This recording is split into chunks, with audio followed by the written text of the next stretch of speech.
ask you to start with the karakia, please.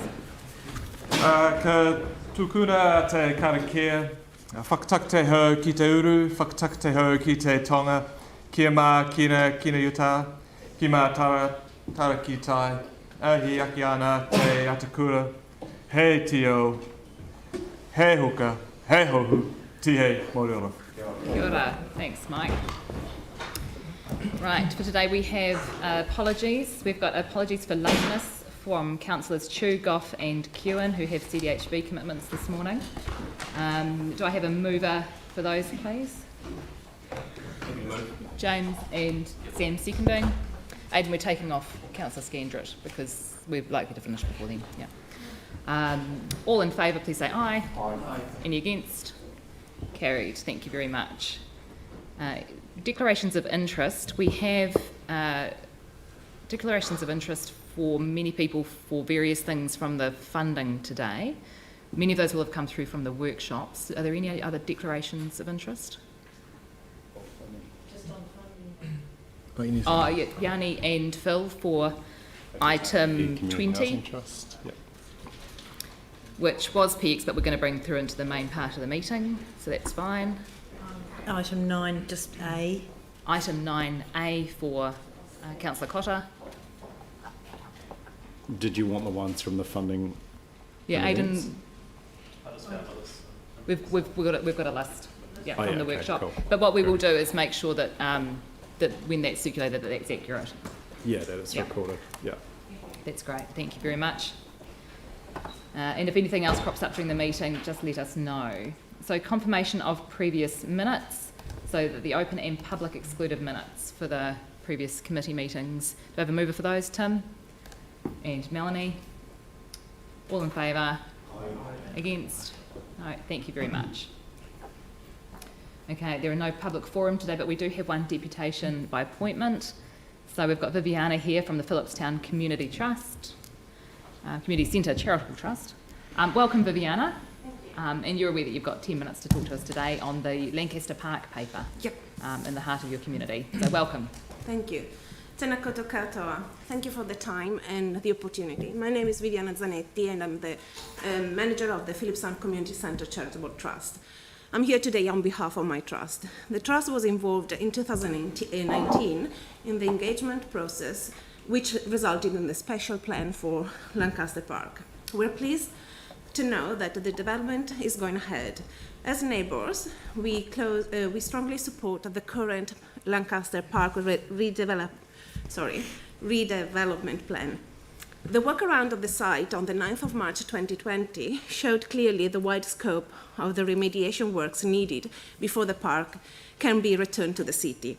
In that occasion, we were presented with 4 different options of the special plan approved by the Council in 2019, where the park's features were moved within the site in order to investigate the most cost-effective solutions.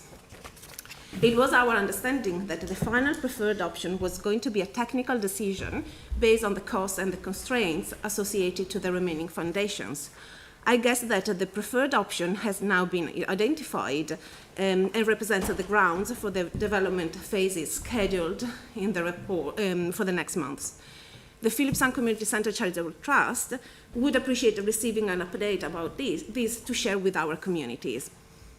Regarding the remediation plan and the development phases, the Phillipstown Community Centre Charitable Trust would like to express its total support for the restoration of the heritage gates. We are pleased to read that they are high priority for the Council. Phillipstown and Charleston are among the older suburbs in the city, and the ability to celebrate the history of the area in a meaningful way is very important. For this reason, we would like to stress the importance that adequate funding streams are properly identified. Secondly, the Phillipstown Community Centre Charitable Trust takes note of the time frame outlined in the report. The park is expected to open by summer 2022. We would like to remind that the residents of our area have been waiting for the implementation of a development plan for the park for a very long time. The development of the eastern stand prior to 2010 already featured a provision of community space, and this before the February 2011 event halted the process. As per Council Resolution 00336 2018, a detailed design landscape plan was due by the end of 2019. Now the landscape plan is part of stage 3 of the future development phases. We are all aware, and the recent lockdown has incontrovertibly proved it, that third spaces, public and green spaces, are vital for our mental and physical well-being and for a well-functioning society. And regarding this, we would like also to underline how the lack of green spaces and limited playgrounds are widely recognized issues in the Phillipstown and Charleston areas. For these reasons, the Trust would like to stress the importance that the time frame is respected and other delays are avoided. We would like to see the park, when remediated, even if not fully implemented, opened immediately to the public to use, walk, play, connect, and enjoy. Apart from providing a new big open green space for our communities, we strongly believe that through experiencing the space, sport lovers, runners, bikers, walkers, picnic lovers, families, kids, teenagers, everyone will be better equipped when invited to participate and contribute to the landscape design in the future phase. And this leads me to the end of the deputation. On behalf of the Trust, I would like to submit what I'm sure is a totally unnecessary request, but better safe than sorry, to the Waikura Community Board, which I understand will lead the consultation about the landscape plan. Please keep involving us and the local communities in the process of co-designing the space and its future. This will be a win-win situation for all of us. Involved communities feel empowered, and this leads to a sense of community ownership. Please build with us, not for us. Thank you so much. Do we have any questions for Viviana? Mia? This would include the Charleston community as well, wouldn't it? Because they're very much the neighbouring one. Your relationship with the I don't even know what the company was by the time it ended, but I presume V-Base was operating it. But all of the association, the works associated with Lancaster Park, there's been really good community engagement. Is that right? Am I reading that right? That the relationship between Charleston, Phillipstown and the park generally, when it was fully operational pre-earthquake, was a good relationship? I can't talk about that. I'm quite new in this reality. But what I know at the moment is the relationship with Charleston Neighborhood Association is really good. I'm not talking on their behalf, I can't. Yeah, no. But we always talk and we discuss issues that are really connected. Charleston is so close to us, and we have similar issues or similar communities. But and you used a really important word, which was co-design. So yes. you want the neighbouring communities to be part of co-designing with the community board the future of that area. I really would like also, if it's possible, to co-design the process leading to the engagement. Yep. If we could have also the possibility of being part of designing together with the board the process for involving the community, that would be awesome, because that will give us the time also to collect the voices of those people who are not comfortable with the engagement process of the council. We really would like to be part of that. That's a fabulous idea. Thank you. Thank you. Other questions, Yanni? Thank you for making the deputation. You talked about co-design and you talked about all the benefits that would bring, and I guess I just wanted to acknowledge the work you've done with the children in the community. I wondered if you could maybe just give a very quick snapshot about some of your more recent experience around, the positiveness of that. The Trust is really aware of the lack of engagement in consultations and in the decision-making processes from our communities, and we are trying to enhance that level of collaboration, and we have started have had a couple of projects with children. One was the engagement process around Doris Lask Reserve, and the second one was the creation of what we have called the Imaginarium.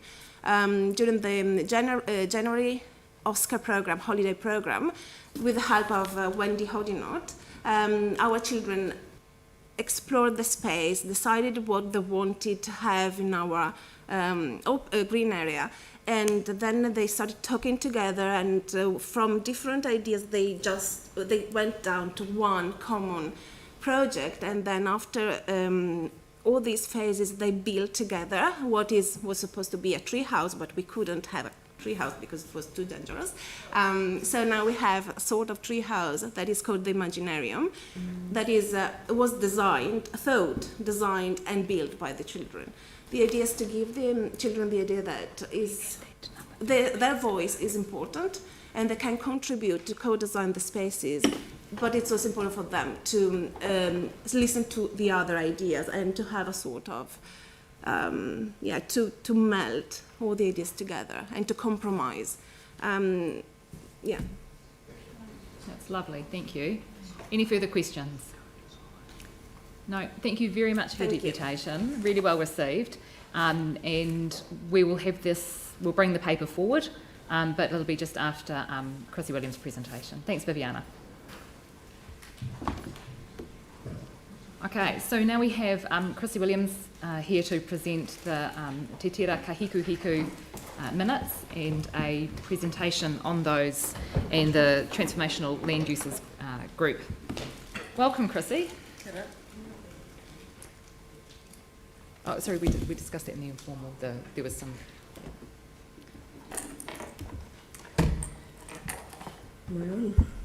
Thank you, Madam Chair. It is a pleasure to bring these two first sets of minutes from Te Tera Kahikuhiku to you, but also to just catch you up to date with where the group is. You haven't had any reports since the group was formed, so I plan to do that and just raise some of the not necessarily issues, but some of the things that our group are grappling with. So, and I'm sure council is also grappling with. So just a reminder that it's all the 4 red zones that our group has an interest in. So it's not just the Otakaro Avon River Corridor, it also includes the other areas. And you know, as you're aware, they're in various stages of being transferred in ownership to the City Council. We only have 2 delegations. One is to make recommendations on transitional land uses or transformational land uses. That's to LINZ currently, but will be to the City Council when the land transfers. And then we also have delegated decision to make decisions on the funding of up to $20,000 for any particular project.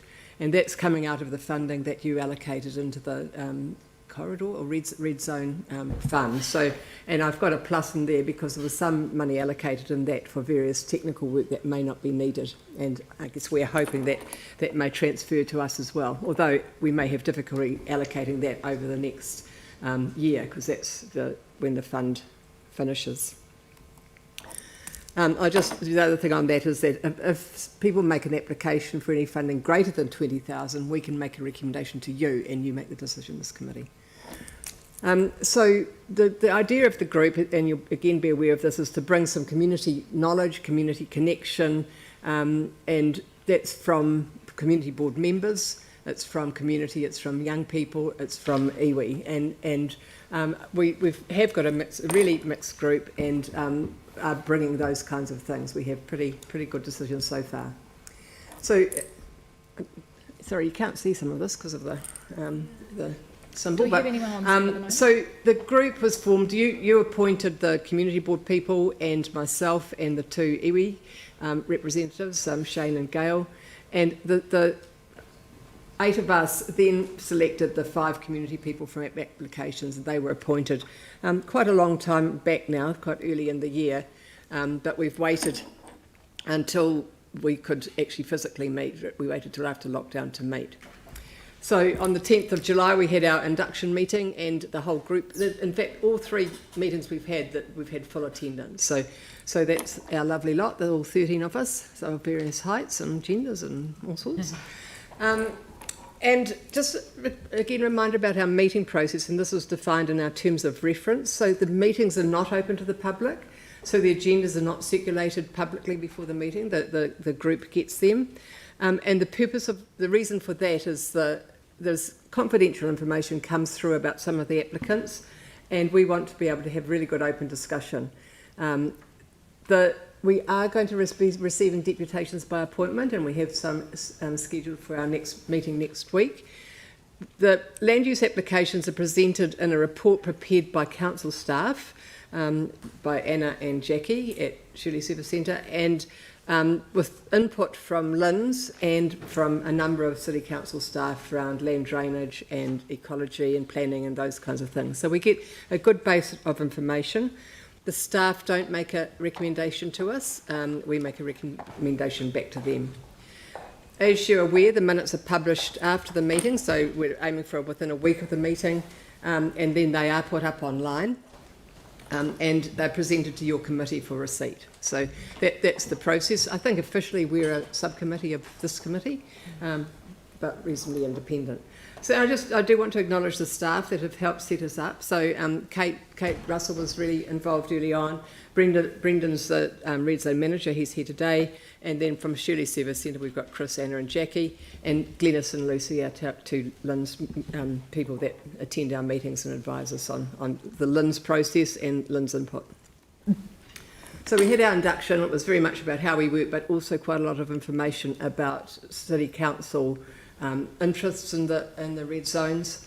And then we had our first official meeting on the 2nd of July, which we didn't have any land use applications to consider, so we talked further about code of conduct, particularly conflicts of interest, of which many of us have many, as you do, and how we manage those, and also about confidentiality and communication of what happens between meetings.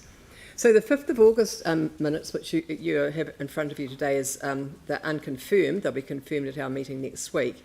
We did have 5 land use applications, and Sarah made the comment to me that they weren't explicit about what they're about. So we'll try and improve that or change that in our next minutes. But 3 of them were for Port Hills land single sections or 1 or 2 sections for things like sheep grazing, horse grazing. 1 was for access for a neighbour who's for building. So reasonably simple, but really good ones for our group to cut their teeth on about how we go through our process of considering and making decisions by consensus.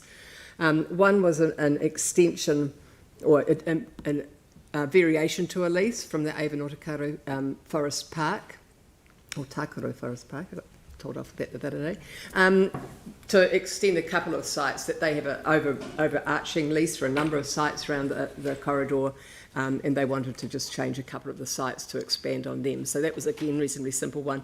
And the other one, as you'll see in your minutes, was confidential. I really don't want to go into that. And then we had our first funding application. One of the it's not a barrier, but one of the restrictions on the fund, or there's 2 actually that are becoming quite relevant. One is that a group cannot apply to that fund unless they have a lease license or access agreement for the land, or with LINZ. So we can't get an application from a group that's going through that process. They actually have to have the lease in place. And the second one is that a project, not necessarily a group, a project can get funding from only 1 City Council fund in 1 calendar year. So they could apply to our fund, they could apply to your innovation fund, is that? And community board funds, but they can only receive one of those. So they need to be a little bit strategic about thinking about the success of that funding, the timing of it. So they could have 2 applications sitting in progress, but if they get 1, they need to decide which one, or they get offered 2, they need to decide which one they accept. So those are restrictions that we had advice from your funding staff, and that's how we're working at the moment. I guess we can look at those terms if that's really not working and we're getting feedback it's not working. So some of the issues that are arising for us and will be arising for council when the land transfers and you're making the decisions about future uses. One is that many of the transformational uses that people are applying for are really not transitional. They're not short-term. For example, ecological restoration. We really don't want that to be transitional and that it's going to be ripped out for some other use later on, or particularly if it's in the way of a stock bank or a stormwater basin. So we're being really careful to think about what the future uses dictated to by the regeneration plan, and really thinking about does it fit there, and would it fit there if it remains and is long term. So that's quite tricky, because if a group wants to apply for a permanent use, they apply to the city council, but currently the city council doesn't own most of the land, so they can't give consent for permanent uses. You're seeing a policy, I think, next month on how council plans to process any applications. The other thing that I'm not sure whether you're aware, but with LINZ leases, people may have a 5-year lease, which they can get up to a 5-year lease, but there's also a condition on it that lease will end when the land transfers. So council's going to have quite a agile response to some of those people who've got leases when the land comes over, about whether they continue or not, and whether they continue as a lease and what conditions might remain on them. So those are really things that your staff and we need to be thinking about. Currently, it's pretty much a first come, first served, and the disadvantage of that is that we can get an application unless we've got sort of knowledge from our members or from meeting with groups, which I'm doing quite a lot of, or from staff. We're not aware of any applications that are sort of sitting on the shoulder waiting to come in. And so we don't know whether that's the best use for the land necessarily. So at this stage, we're really just considering each application as it comes along. So again, I'm hoping that the policy that's being proposed comes through, that there's some way of telling others about applications, so that at least there can be some discussion, feedback, collaboration with various projects, and many of them can coexist. I don't think it needs to be necessarily competitive for the same bits of land, but the land at the upper end of the or Takaro Avon River corridor around Avon Loop, Avonside, are more highly sought after than lower down the river. As you can imagine, it's going to be drier and more accessible to people. I've mentioned about being clear about the CCC processes when the land's transferred, and that's more an issue probably for you than us, but and I'm assuming we will then make recommendations to the council rather than to LINZ. A couple of things about ecological restoration that have been raised by groups, by the community, and by people within Te Tere Kahiki is one is around the council-led restoration. So there's a bit of restoration happening with community groups, but there's that large amount of money sitting in your fund from the Acceleration Fund. It'd be really great to know what council's planning as far as they're leading the restoration and starting to think about how they might implement and spend that money. That would be helpful for our group. Coming out again of applications we're getting around restoration is some kind of guidance document of what should go where, because we don't want to be supporting an application that's really not going to be suitable for the particular piece of land.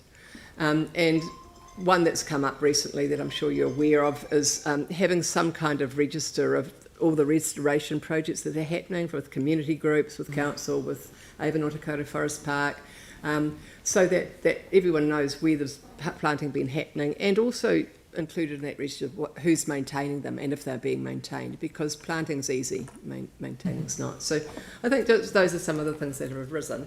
And then just to finish off, it's, as I said, we're really trying hard to think about the regeneration plan and the district plan and how applications fit within those.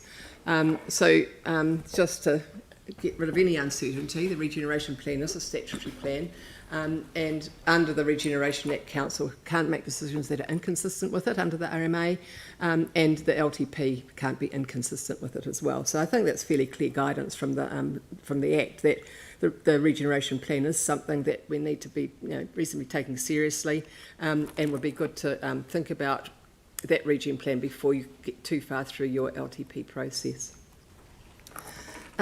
We're trying to align with both the regeneration plan and the district plan.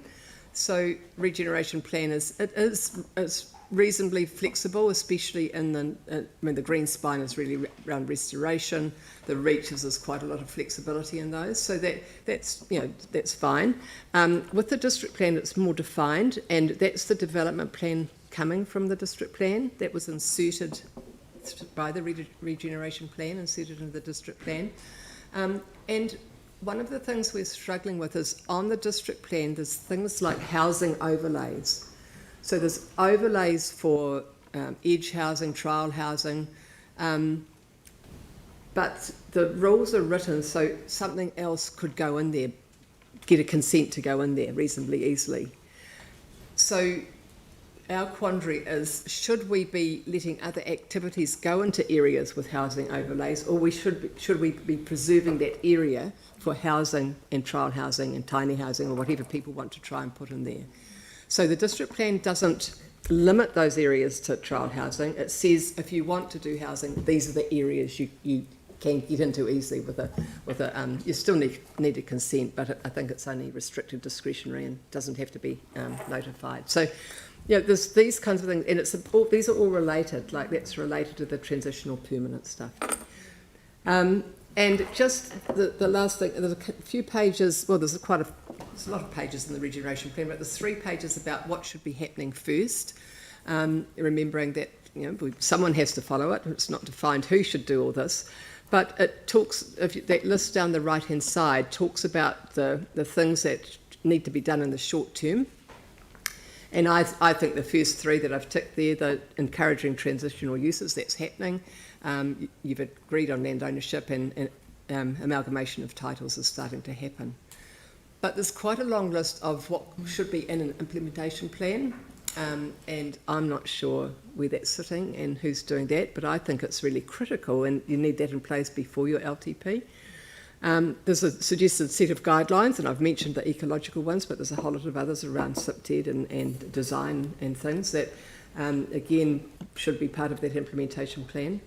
One that's coming really strongly from the community when they meet and talk is around the long-term governance. So the global settlement talked about phase 1 and phase 2, and we're phase 1, but the long-term governance is different from our group, and there really needs to be some thinking about that, about how permanent and long-term decisions are going to be made, involving iwi and involving community, as well as obviously the landowner, which is council.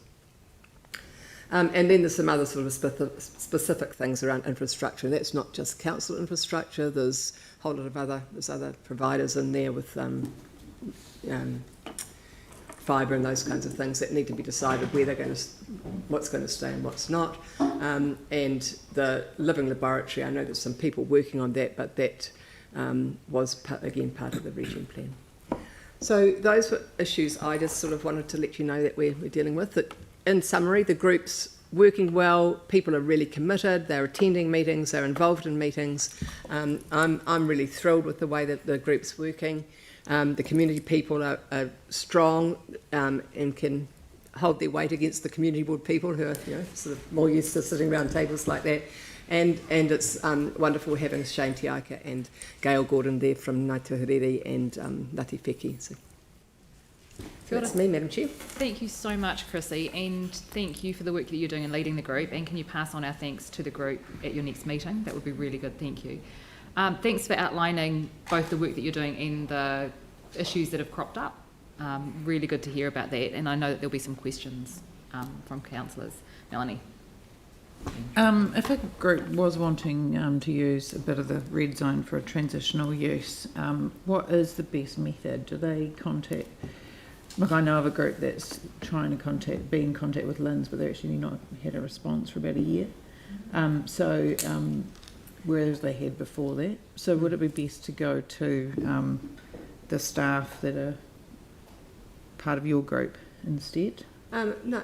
Well, I would have hoped that the LINZ system was working. So maybe that person's left it, but they just don't know. Well, no, Glenys has been there for. But it's not that person; it's someone else. Okay, so they've got a 2-phase process. So there's an expression of interest, which they do online, and all the applications we're seeing next week. It says when people first put their interest in, and then what's happened. At that stage, LINZ will talk to the people, see what their project is, see if the land they're applying for is the best place, or if there's any sort of major reasons why they shouldn't go there, and they'll try and help identify places. And then there's a formal application, and at that stage they have to have public liability insurance, and that's where sort of the negotiation around conditions and things happened. So I think it's better to probably work through the portal at LINZ rather than to go to a specific individual. Yeah, okay.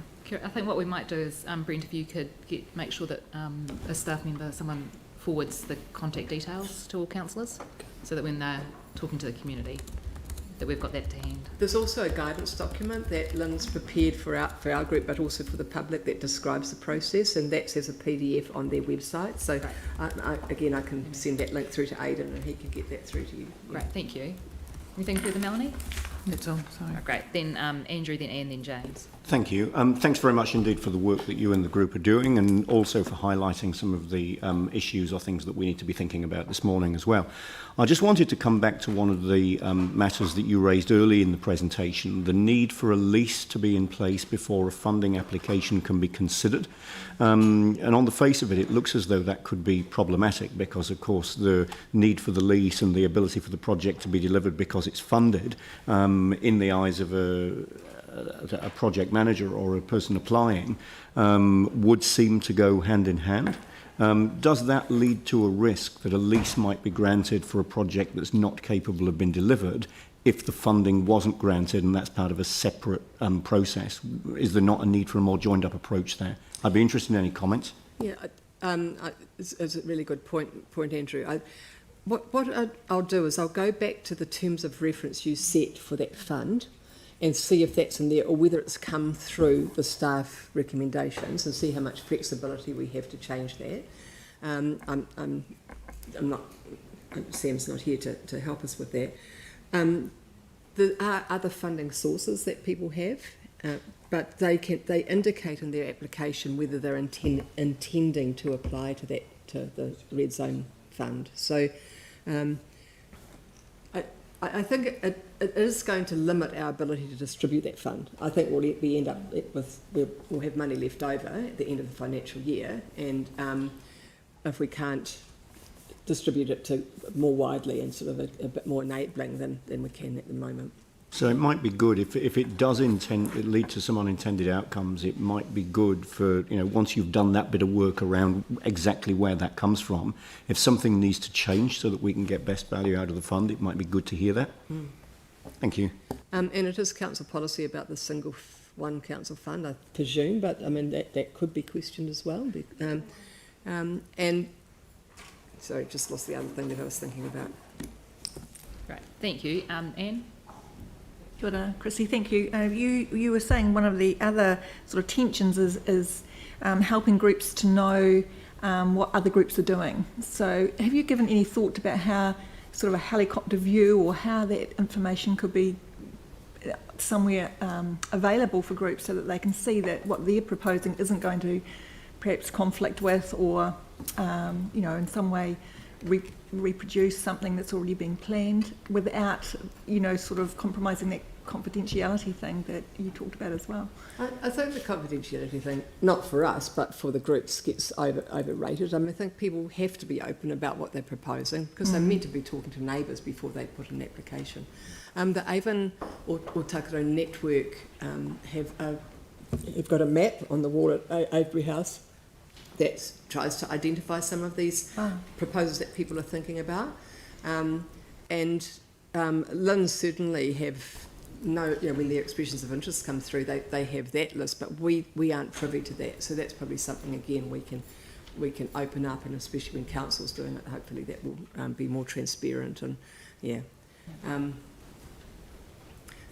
other thing that arose as you were asking your question is that if people are asking for a licence, so licence and leases are different from Lynn's. Leases are sort of exclusive use, licence isn't, but people apply for licences for investigations like Eden Project have and the Rowers have. If people apply for a licence to investigation, we need to be really careful, collectively that we're not implying that their hopeful future use will necessarily be approved for that same land. Right. So, we've got an application next week that's going to be an issue. So we need to be really careful about what the licence is for, and it's not premeditating, predicting any future permanent use. So it's a little bit different from the tension with transitional and permanent. So. But we need a system, and that we can see projects that are coming up, and I think we're having a deputation next week about a group that's got some ideas, so they haven't even lodged it yet, but they want to come and tell us so that we're aware. And sometimes the onus is on the community people to bring issues with them, and we had that last time, but that can start, they then can have a conflict, because they've been in contact with that group, so yeah, it gets quite tricky. Thank you. James, then Mike. Kia ora, Chrissy. Thanks firstly for a fantastic report, and I think that it underscores the decision we made to appoint you as chair, so thank you. The couple of things I want to just clarify, and you may have expressed this, I'm sorry if you have. Are you dealing with the likes of Hayley Guglietta directly and Rob Kerr? Do their groups come to you? Hayley certainly, and I mean, I meet with her quite frequently.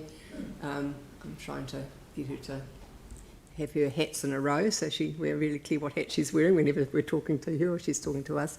So definitely with Hayley, and Hayley's leading the work of the Avon or Takaro network that Evan was doing, so she's taken on that role.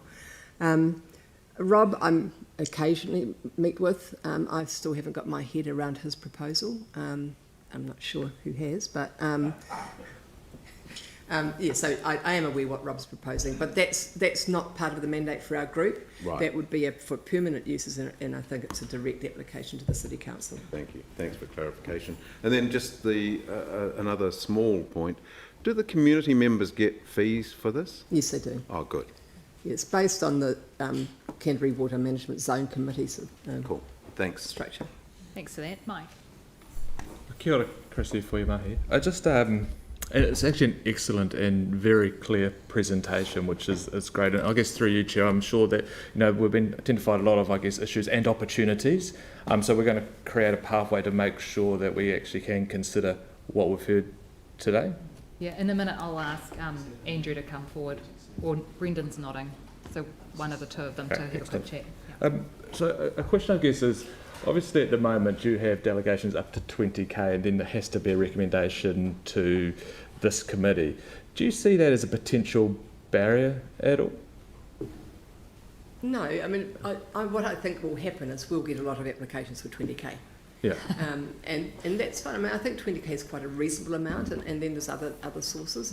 And I think it's a bit like the community board funding. It's definitely project based, so it's not group based. So I think that gives people a bit more leeway to come back for second dibs. Yeah, and I guess that's the thing. Like when we put in, say, the 20k limit, it basically says, well, it's easier to do it at that point instead of having to do a recommendation to this committee. And I'm just wondering, therefore, are we a little bit low on the 20k, and potentially could it be a bit more to actually try and make sure we give the correct amount of funding?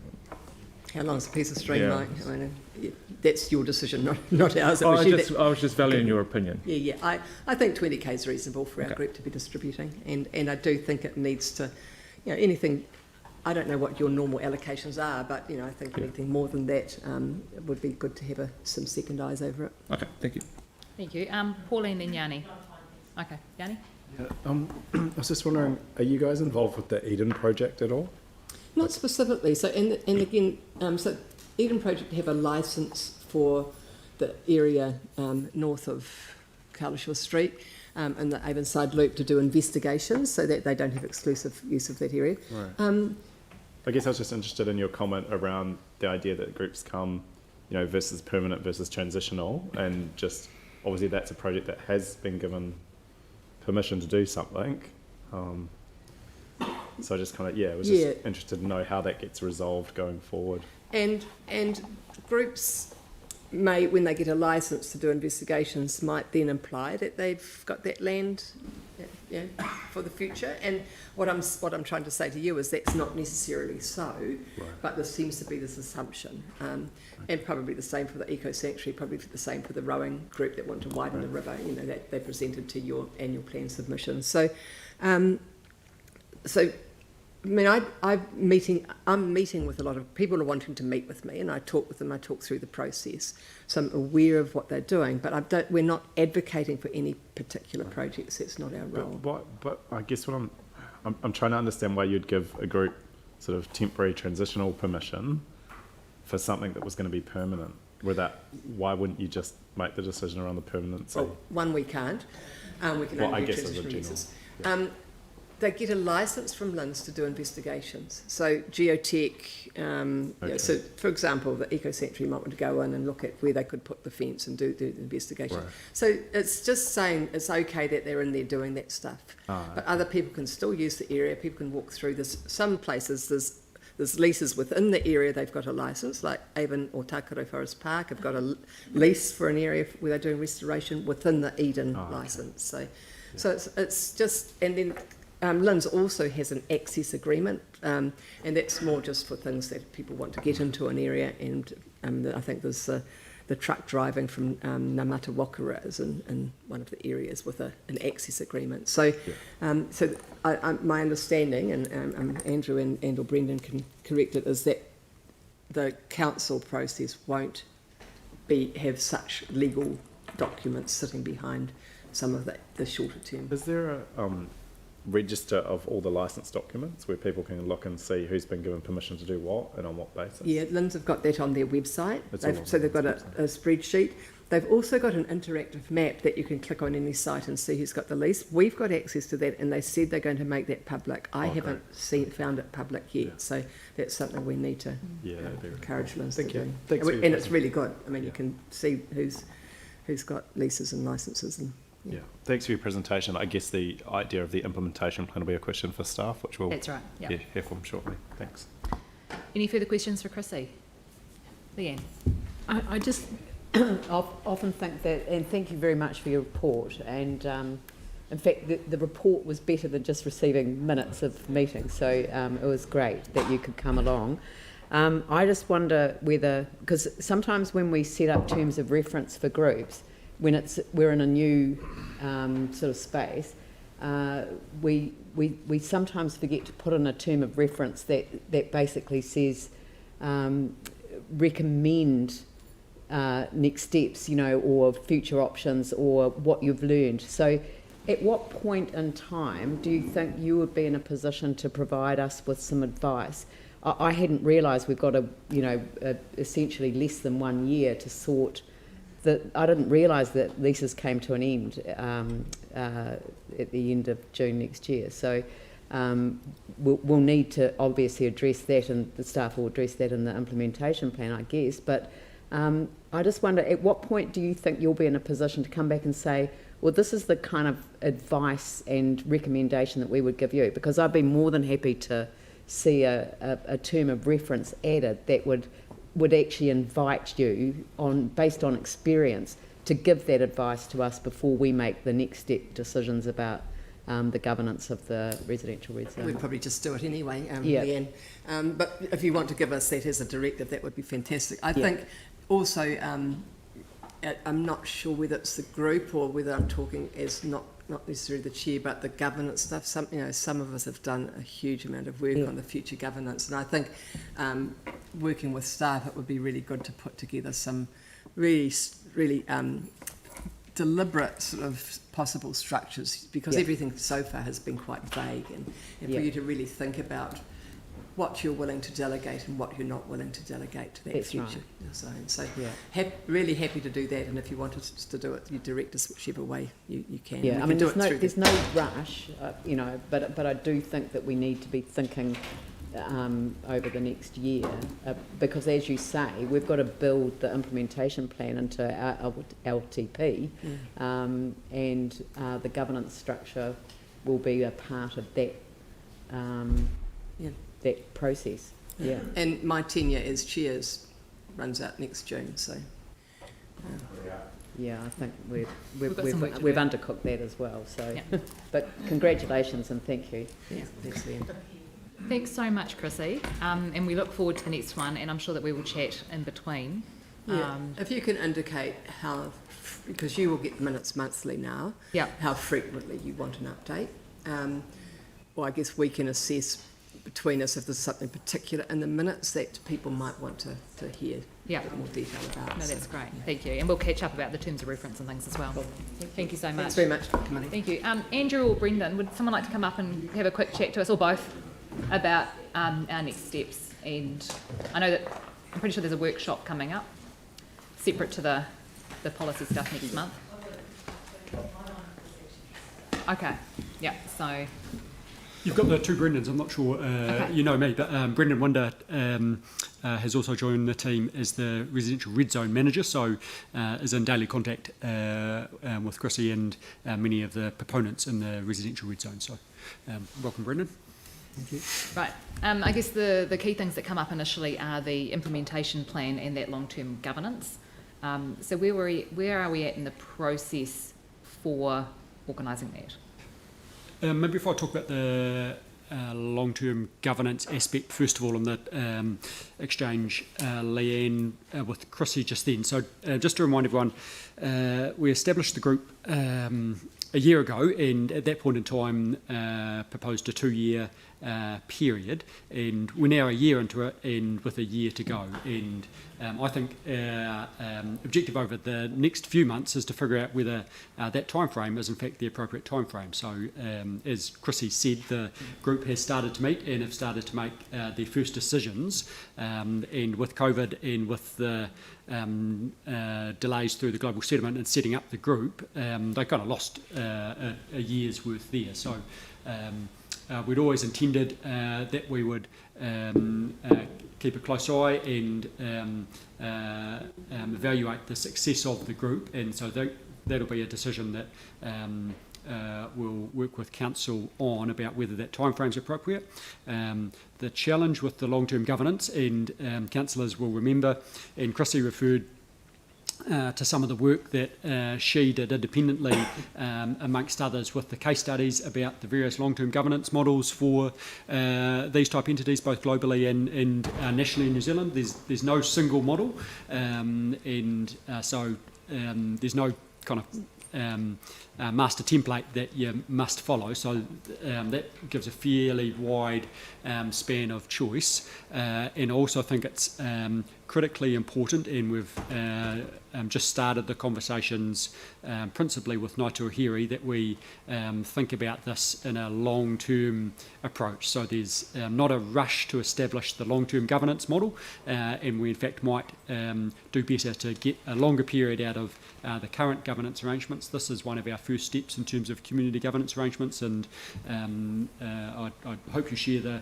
confidence in Chrissy and her team that they're starting to do it, and we're learning a lot here. So here in Chrissy today, there's things that we'll want to keep a close eye on and come back to you pretty quickly if we need to change them and tweak them, and we're more than happy to do that, whether it's terms of reference or whether the scope of the group. So I suspect I wouldn't want us to put pressure on ourselves to establish the long-term governance by a particular date. I think there's a careful process that we should work through, both with the community, with the experts, including Chrissy and her team, and other input, for example, from the University of Canterbury, and then Ngāi Tahu, Ngāi Hiri and Ngāti Wheki predominantly, but perhaps not exclusively. Thank you. I'll let Brendan talk about the implementation plan. Thanks, Brendan. The implementation plan is kind of predicated on understanding where the major infrastructure is going to go. And the LTP lines up over the course of the next 6 or 7 years where the major pieces of stop bank will be in place around the residential red zone. So in order to, once we understand that, then we can get more clear direction on which is going to be blue-green. So either side of that, if it's going to be the wet side of the stop bank, there's certain activities that are appropriate there. If it's going to be the dry side, there'll be activities appropriate there. And potentially some activities that will go across the top of the stop bank as well, pathways and cycleways, etc. too. So part of the work that I've been doing over the last few weeks with Andrew in particular is working with land drainage and other infrastructure parts of the council to figure out where and when that's going to happen under the current plan, and what we need to do in terms of potentially making recommendations to shift that.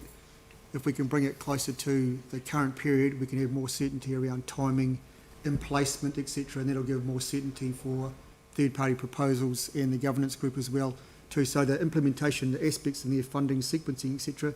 Sequencing is probably the most important part. We need to understand the current state and then look to make recommendations on whether or not that needs to be moved. Thank you. Pauline. Well, my question was around the funding applications. So I don't know if I just wonder if the interpretation of that only being able to apply to one council fund out of all of them once a year has been interpreted correctly, because we... Yeah, we'll check that. I picked that up as well. We'll double check that and work with the team and Chrissy if we need to provide some probably clarity. means only apply to one type of fund once a year, like either strengths and community or events, and then of course there's discretionary and there's community boards, so we should probably fix that up. We'll check it in the first instance and see whether there's an issue, and then if we need to bring something back to council to clarify, then we can do that. Because they shouldn't have different rules than everybody else. And also this fund is actually a government fund anyway, distributed by council. So it puts them in a different space again, doesn't it? A government fund? Well, the CRAF fund. This is from the CRAF fund. Arguably. No. We established this fund, yeah. Yeah, that fund, when we applied to Treasury, who approved that fund, is for very specific infrastructure projects. It's not for allocation to community groups.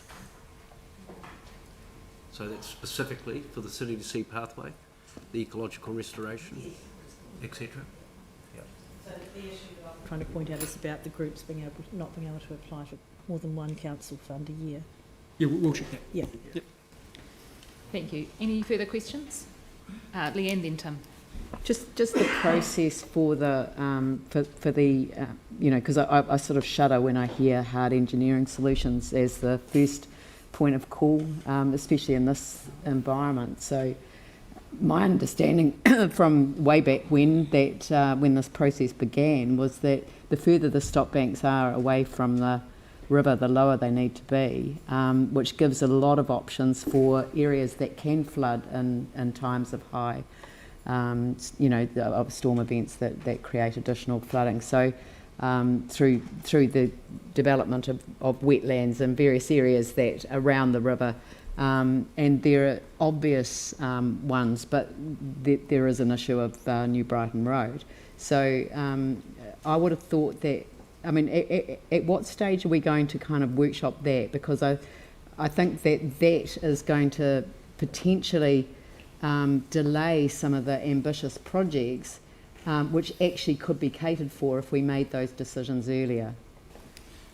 We've actually requested a workshop with council next month to discuss all of those matters. Good.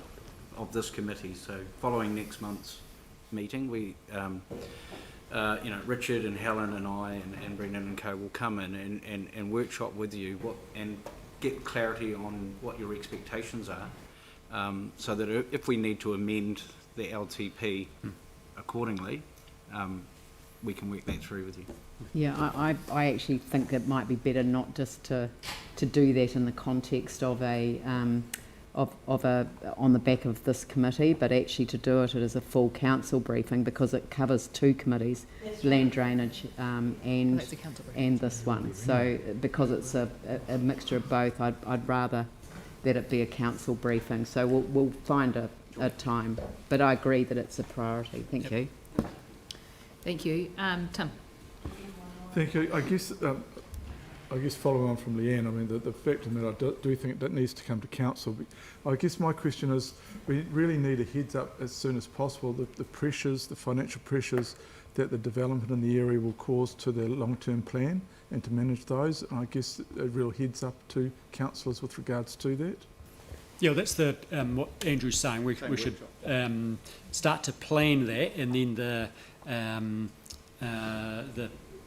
outcomes from that workshop we'll want to take into account as we develop the long-term plan.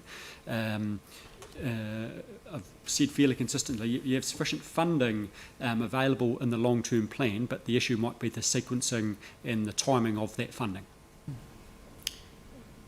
Okay, so that's the funding question's probably best for either the workshop or for finance. But actually, since we're just on that subject of the workshop, I just think that, and having heard the presentation from Chrissy Williams, I'd like to suggest that she be invited to that workshop as well, because I think just having that overview of what's being proposed in the different areas would be incredibly helpful in a conversation about the infrastructure needs. Yep. And Chrissy did talk about the LINS portal.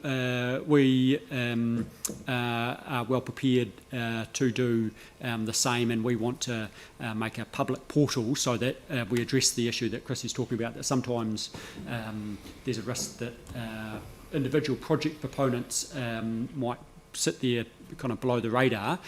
So we need a process, and that's going to be an important point that we'll, as part of the policy around the decision making for the residential red zone that we'll bring to you next month. So we've got a formal paper and a workshop coming to you next month on that, and that includes quite a bit of detail about how we intend to get an appropriate level of public visibility over the early stages of proposals, and then more detail around the kind of imminent stages of proposals as they start to go through either licences or leases, and then you can see who, if you're a project proponent, who your potential neighbours would be and where the best synergies are. So we think that's an important point. Okay, so what I think we'll do is we've got one last question from Mike, and given that we've got a workshop or a couple of workshops coming up on this, we'll leave other questions for that or in the background, and we'll get back to Lancaster Park shortly. So Mike? I was just going to say I was happy to move the 2 sets of minutes. Excellent. That was so. Pauline's going to second both of those. Does anyone want to speak to them? Excellent. Excellent choice, everyone. In that case, all in favour, please say aye. Aye. All against? Excellent.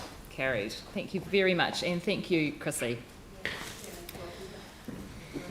Okay, so we're going to bring forward the Lancaster Park paper. So, welcome. Thank you. Thank you for this comprehensive report on the last of the deconstruction and the land remediation. Yep. And you've also heard the deputation from earlier. Yes. So, thank you. I guess by means of brief introduction, we're essentially just seeking approval. Sorry, I'll just roll back. You recall through the last annual plan process, Council approved further use of the residual funds from the vertical demolition to carry on with this project. That was in July.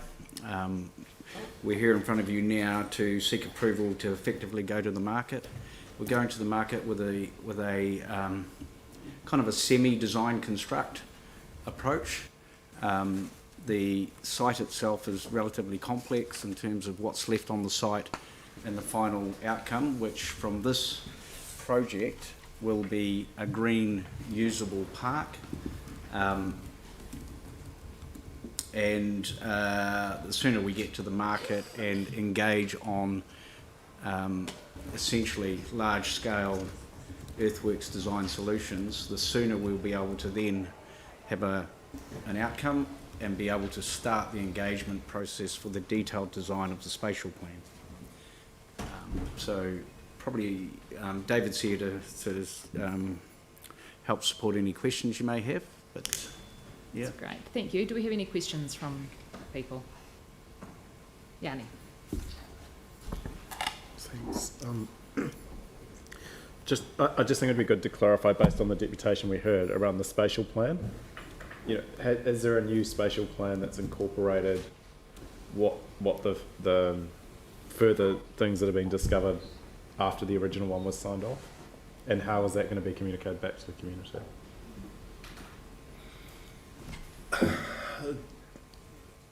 We were using the spatial plan as an indicator of the things that the community found important, what they wanted their community to be provided with.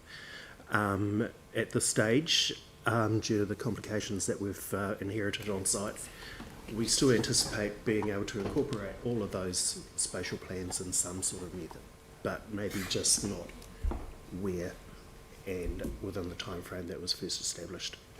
So there's no change to the spatial plan elements that foreseeable, but when we have the final land design outcome, that process of where do we implement and put all of those initiatives that the community would like to see can commence, and that can commence when we are at a point of appointing a contractor, and we know, we know exactly the outcome that we're going to get. I think So there's no intent to change the spatial plan. We're still focused on the existing approved plan. Yeah. We just need to get the land in a state that it can receive. Yeah, I get all that, but we've just heard a deputation from the community. They did the walkabout. They got presented with 4 different kind of options. They're kind of wanting to know what's the option. All I'm trying to understand is when will we have the kind of option of the big spatial plan based on the tender to say to the community, given everything we know and all the complexities, here's what we've kind of decided on. When we get the tender result. Right. So that'll which be is based after on... the if you allow us to go to the market, we'll bring it back to you. Right. In terms of when, it's relatively complex. We're hopeful that it'll happen before Christmas because we'd like to see works start, if not before Christmas, certainly immediately after Christmas. Right, so the community then gets a say in terms of the detailed design of what's left after that contract's been let, because you'll know what the kind of spatial elements will be in terms of what's going where. Correct. Is that correct? Once we've appointed that contractor, we can commence re-engagement immediately. Right. When we know what we're actually physically going to be dealing with. Okay. Yeah. And I think we've got an additional resolution to seek support from central government. And, you know, I would hope that we're also, it probably doesn't need a resolution, but, you know, Rata, Christchurch Foundation, I mean, it seems to me that there would be other avenues for potentially considering external funding to support this project. And I'd hope that we'd be taking those approaches. But I just wonder if there was a way in which we could have a really clear time frame for the community over when the next level of engagement and detailed design will be complete. And maybe that's something we need to raise to the community board around that. But there was a really good memo that we did get previously, and it would be good just to kind of update that and kind of send that out if we could. Okay, and we've also got a note there for the community's desire for the co-design of both the process and the plan. Yeah. Yes. Directly with the community to co-design the process for the community. Yeah, absolutely. Yeah. And Mike, and then Andrew. So I just have a question around number 4, support for the Shovel Ready Fund. I would have thought the Shovel Ready Fund is actually closed, so... Should we just call it so government funding? There is a sports fund in inverted commas, and Nigel Cox informs me that there's still a substantial amount of money that hasn't been allocated yet. Yeah. So that's what we're going to explore. But is that considered the shovel? It's just the term shovel ready. We call it from Crown. Just Crown. go to Crown. Appropriate Crown funding. appropriate Crown funding. Crown funding. Yeah. That would be good. Okay, we're getting Aiden to do 2 different adjustments now, so.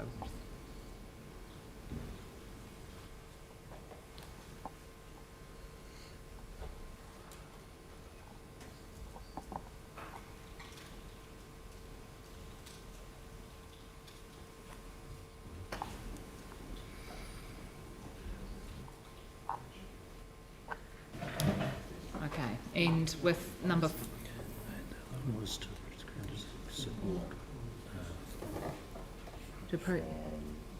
approach the ground for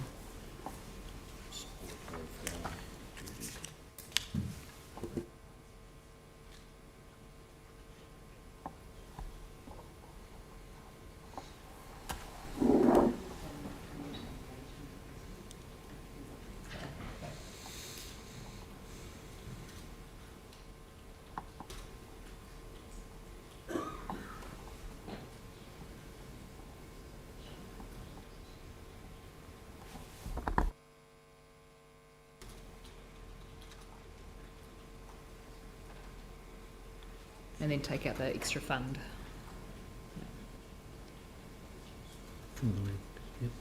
Okay, can people just run their eyes over those?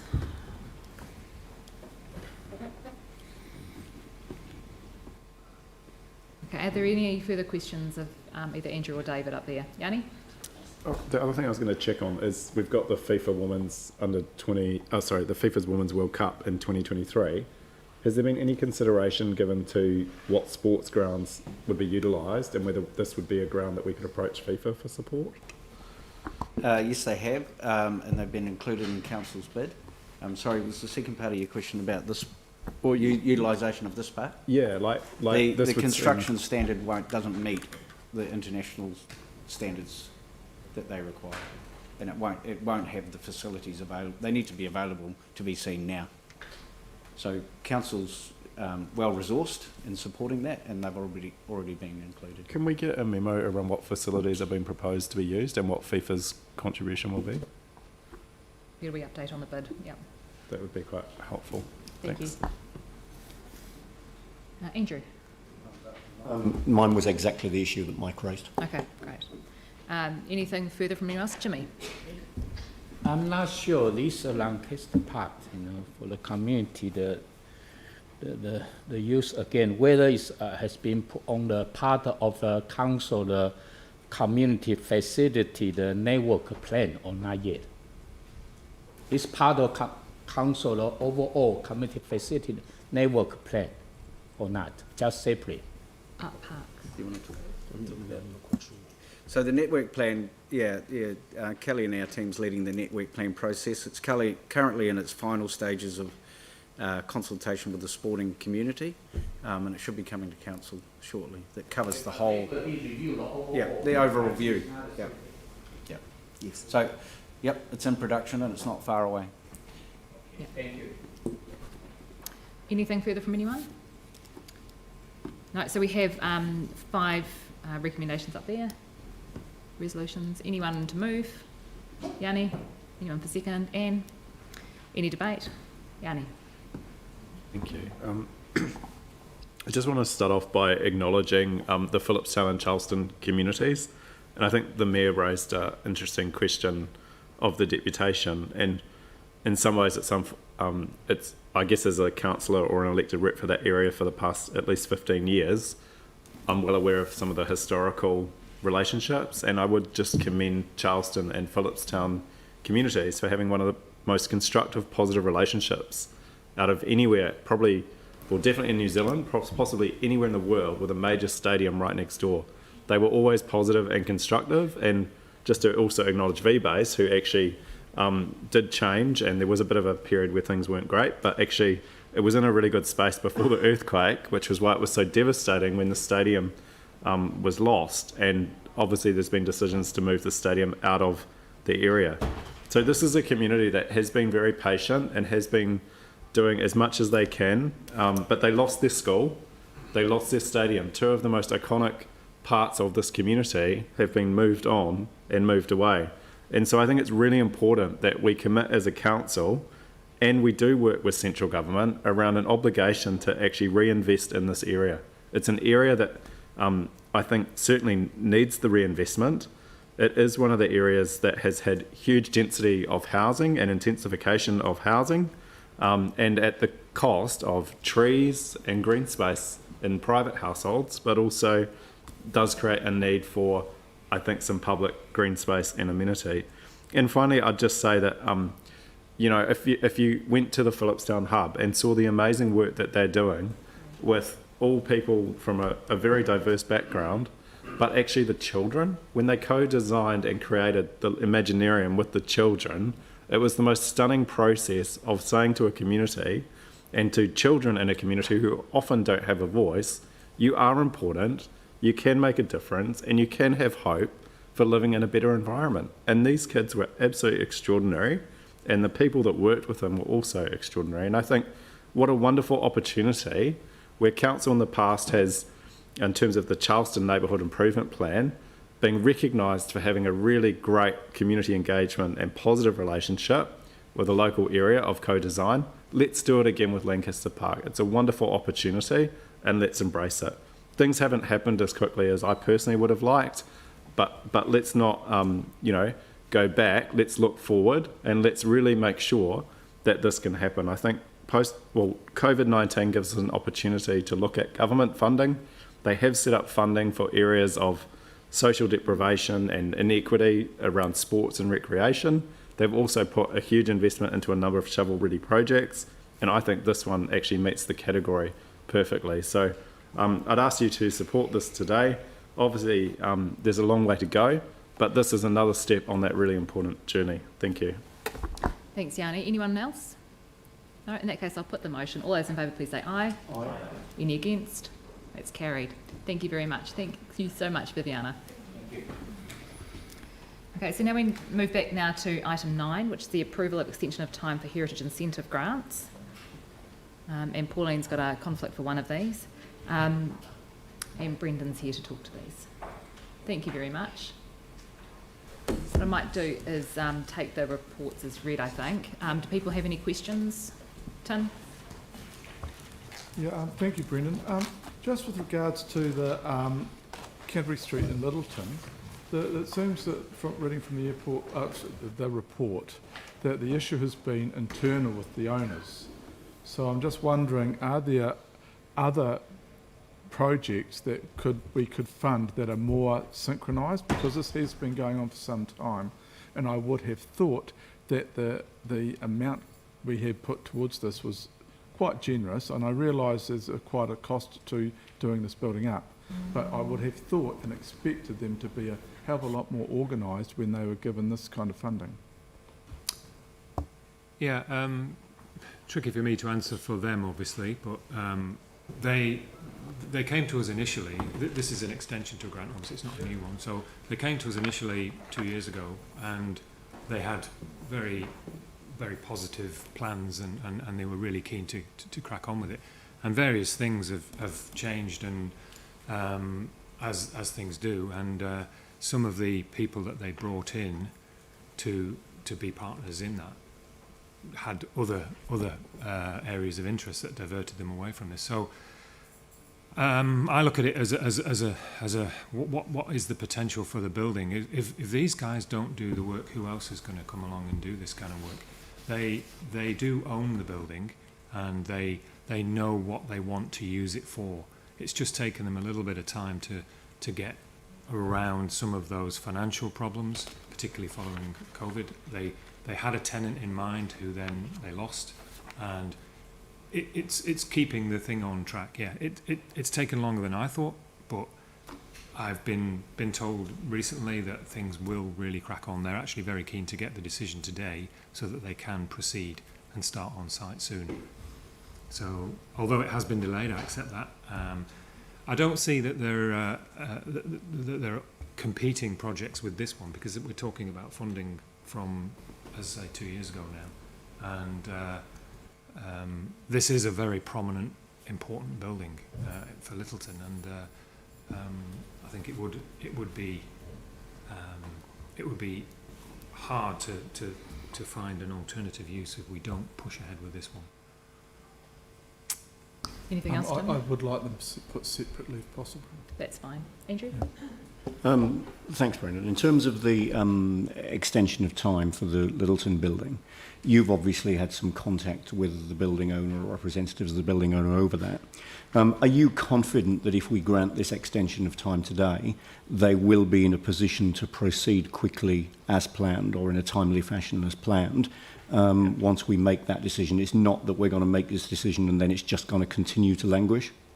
You know, I'm more confident now than I was 6 months ago, obviously when we were entering the lockdown and whatnot. They're really keen to actually crack on with it now. They've got a tenant in mind, and they've got a process in mind, and the people who were sort of dithering a little bit have come back in now, and they're more focused. Maybe that's to do with COVID. They've come back, and they're based in Christchurch now, so they can focus better on it. So I'm pretty confident that it will go ahead. All right, thank you. Jimmy? I just want to know regarding to the CF Quarter Common Building. Actually, to fix the facility, how long? How many months? It's only 7 months, am I right?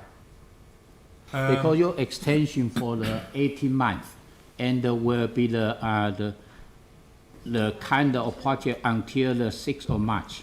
But your construction will be initiated from August 2021, am I right? Yeah, Only 7 months. That's right. Construction time.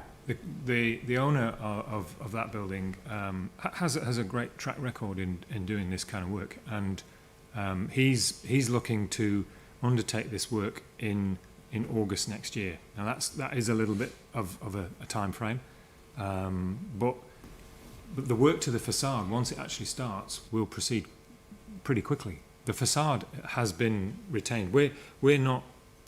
The funding isn't for the new build behind; it's for the facade. So the work to the facade, which has already begun, the very nature of propping and retaining and stabilising the facade has actually begun. He's done a fair chunk of the work. The new build has to take over the role of holding the facade, but the works to the facade itself are relatively straightforward. Yeah, but looks like the bottleneck actually is applied for and granted the kind of a building consent, am I right? So right now it has been done. Building consent. I think they've got their building consent now for the building behind. Yes, the new build behind. I'm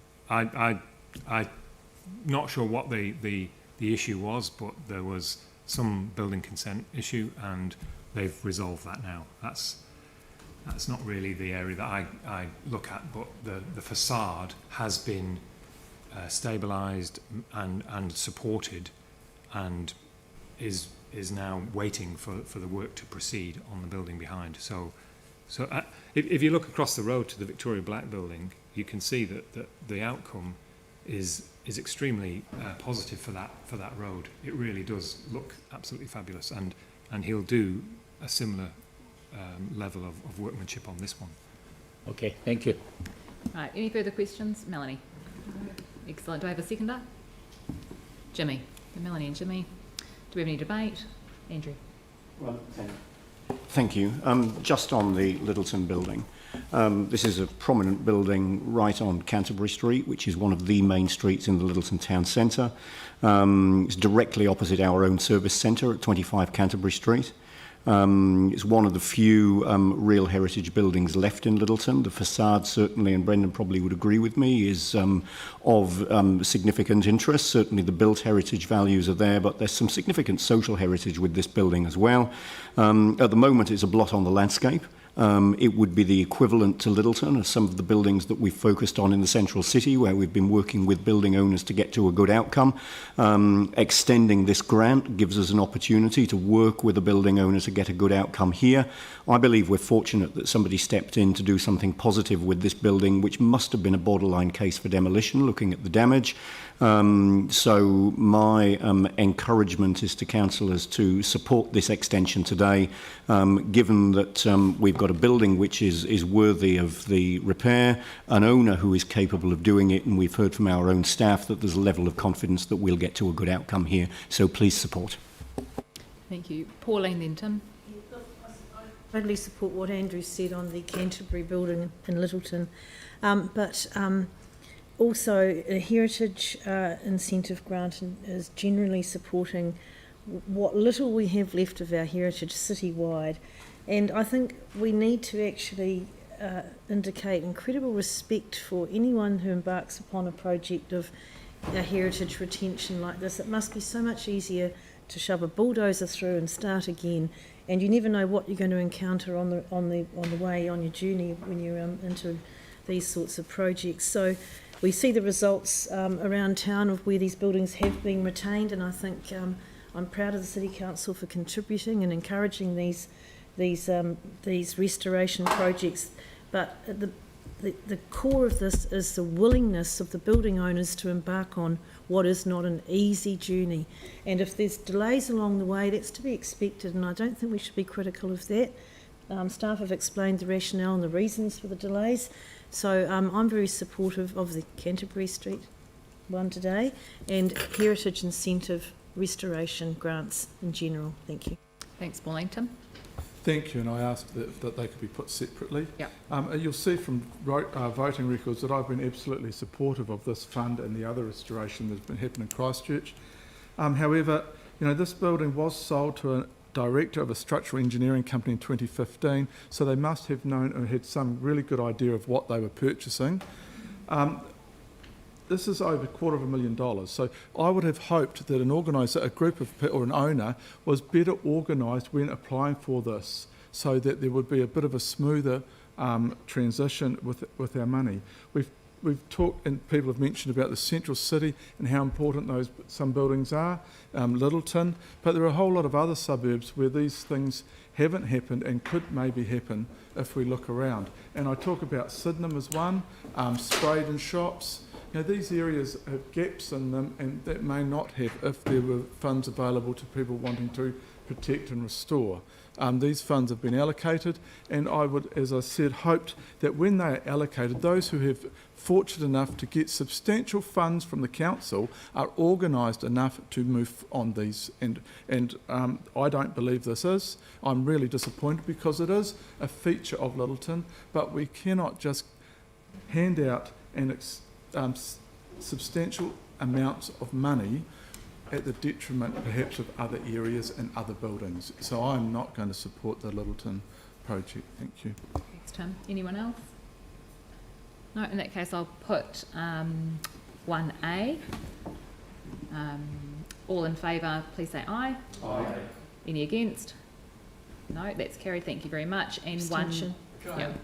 Just abstention, I missed the debate, I've just come in, so... Yeah, no, that's fine. Yeah. And 1B. All in favour, please say aye. Aye. Any against? No. 2 noes, 3 noes there. So Tim, James, Sam, and an abstention from James. Thank you very much. I declare that carried. Okay, now we're moving on to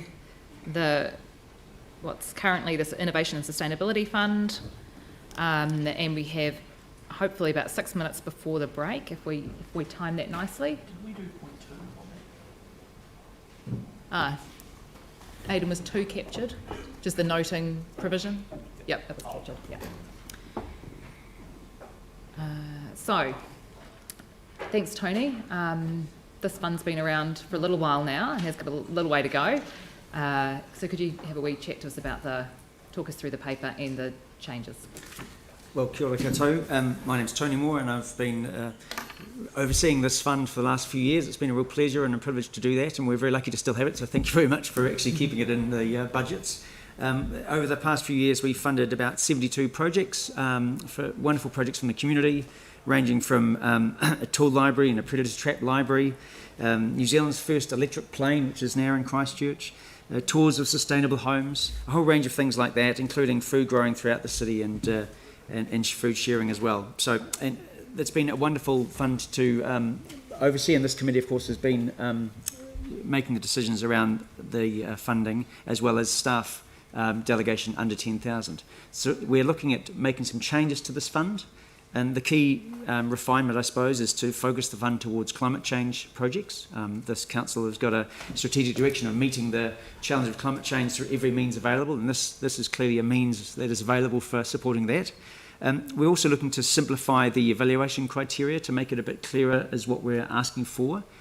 We in the past have struggled with applicants not giving us the real information around their project and really understanding of the criteria. So we've refined the criteria a little bit to talk about relevance to the fund, the benefits of the project, and then the other criteria are the same: legacy, deliverable, and measurable are the same as they were before. We are also seeking a change to only require applications from legal entities. We've had in the past individuals could apply, and we've had some difficulties with those applications. So we're suggesting that this is only for legal entities, that is trusts and businesses and organisations like that, and that is the same that is applied to the Community Strengthening Communities Fund as well. They have the same approach. And then we're looking to have funding rounds rather than an ongoing monthly sort of decision-making process, which is what we used last time. So the benefit of that, of course, is that we can bring all applications to this committee, and you can make decisions on all of the projects that you received rather than staff delegations. But it also means you can weigh up the proposals against other proposals, whereas in a way it was first in, first served. If you were early in the year, you'd have more funds available and it would probably be more likely to succeed. But as time goes on, of course, the funds get a bit tighter, and so decisions are made, a bit more with a bit more rigour, I suppose. So that having all the applications come to you means you get to see the applications, can weigh them up, but it also gives some simplicity for staff to process those applications as well. It's a bit easier for us to do so. So they are the key changes really for this. The other decisions we're seeking are around Living Springs. They're obviously not-for-profit trust seeking some additional funding to deliver a project which this committee has already approved, which is to include an enclosed compost plant on their facility to compost food waste that they have from their hospitality. And then the other one is around the Power Pavilion, which we're suggesting that the council withdraw their support for that proposal, which is to install a very large public art installation for about 2 years in the central city, made out of power insulators. So that's the original proposal that came to us, and we're suggesting for various reasons that the funding for that will be withdrawn, and then of course it becomes available for other projects that this committee might want to approve. That's great. Thanks, Tony. The other wee change was actually just changing the title, so taking out the innovation in and of itself, but if it's innovation to do with climate change, that's fine, but it doesn't necessarily need to be innovation. Anne, question? Yes, thanks, Tony. So I'm just interested in terms of changing the name and putting that focus on sustainability. If someone has, we know that there are great ideas happening and perhaps coming out of the university, for example, where I'm worried that the innovation sort of aspect could be downplayed at a time when we actually need innovative thinking. Can you see that could be an issue with this? Where else would people go to seed ideas, get funding to seed really good ideas that would actually eventually feed into what we're hoping to achieve with this? So I suppose the way that this, if we change the wording or the title to be the Sustainability Fund, then it would allow innovation for a purpose, which of course is to have a more sustainable city. So in this case, responding to climate change. So in order for the city to respond to climate change, we are going to need innovation. And so that is part of the picture of moving towards a low carbon economy, the innovation in businesses, the innovation in communities, understanding, of course, the impacts of climate change and innovating around resilience as well. So I think it's inherent that we will be receiving innovative proposals, but whether you need to call it that is up to this committee. So I will just add, it's just that some applications in the past have been innovation, and the criteria in the past, you needed to be innovative. Yes. Whereas now you don't need to be, because some of the solutions and community drivers for sustainability may not be new solutions, if you like, but going back to old ones. So, yeah. Yes, that is true. So we're not precluding innovation, we're just not specifying that it has to be. That's right. So an example of that might be community gardens, for example, and maybe you might say there's nothing particularly innovative about community gardens, but it's a response to the concern around food and equity and so on. So there's that's an example. Okay. Melanie? And then James. Following from Anne's question, so what's an example of in what proportion maybe of projects that were funded previously would fit not into the sustainability but just innovative? Sure. So the focus for this report talks about moving towards a focus on climate change, and the majority of the projects previously funded would fit that criteria. So and it's because we had a sustainability focus previously, but there are a few that would not, and so typically the projects that are more of an art nature, public art, so the SALT proposal that this committee has previously approved would probably not fit that climate change criteria. Likewise, there was one around this committee funded, which was to deal with heritage, and you might want to reconsider that under the light in terms of climate change. So it was an app that captured stories of a local area and then curated those stories. Mm-hmm. And then another example was there was an app, again under the innovation heading, which was to help deaf children play games and understand how to communicate with their peers. So it was a sort of a virtual learning experience to then allow deaf people to interact more with other children. So those would probably not fit the new criteria proposed today. But they could come to a discretionary fund of some kind of council, couldn't they? So there is a heritage fund that's available. Yeah. That's correct, and and it's, I guess, where these other projects might sit. And fortunately, the Rata Foundation have also developed a sustainability part to their portfolio as well. So there's another avenue that's a new arrangement that they've come up with. So under the heading of sustain, so there's an opportunity for community groups to go to that as well. Anne, did you have a follow-up?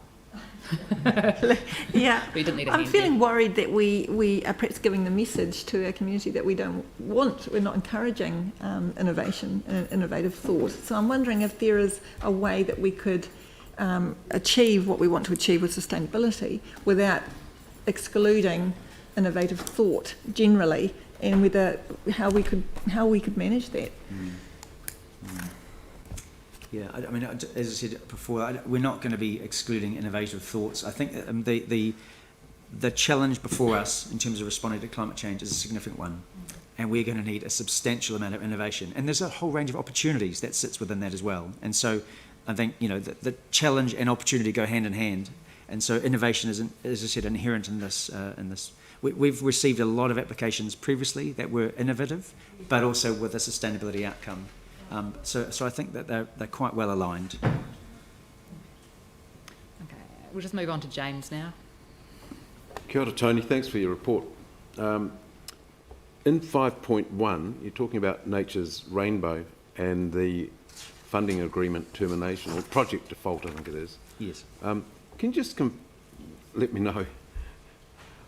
I love butterflies. Sure. What's happening with that butterfly garden? I see that they didn't reach their project milestones, and that's why the funding stopped. What's happening with that? Do you know? Yes. So the applicant isn't proceeding. So at all. Yes, correct.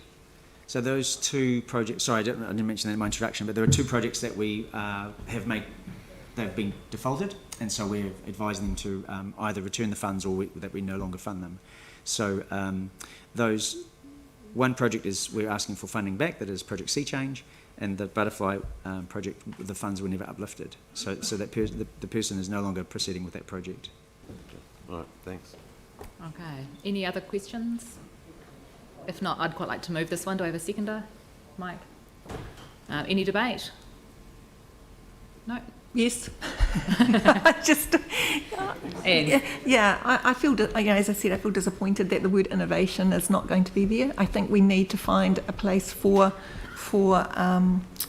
that to happen, and to give the message to our communities that we are really open to innovative ideas, whether it's to do with climate change or whatever. But we're a city that actually embraces that. So that's where I just like to make that point. Thanks, Anne. Yeah, if we could put 5 separately, yes, that would be great. Thanks, and look, I support every part of this. And I think the main thing is innovation is not excluded, and actually we have many different funding pots across council where innovation fits in every single one of them. Tim?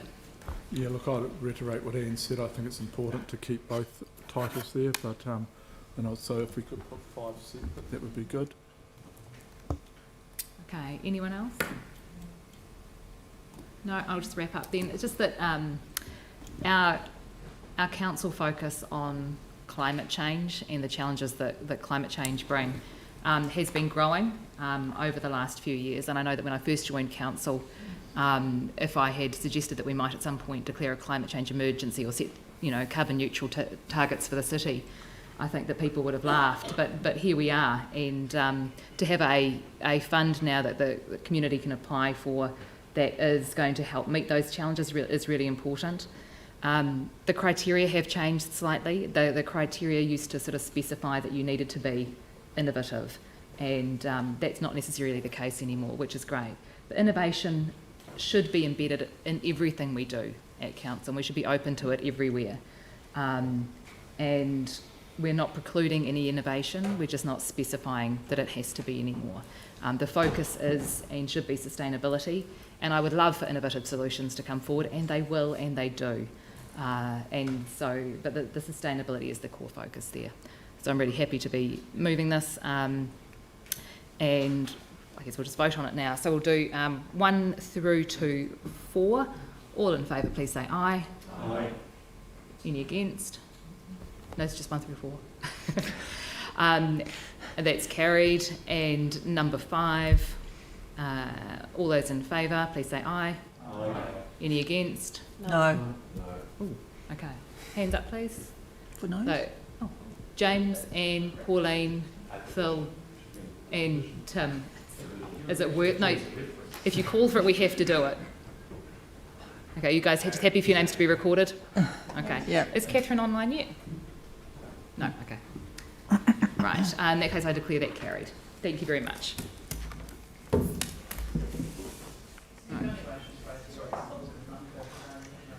Yeah, okay, so it is now 11:07, so we're going to have a 10-minute break.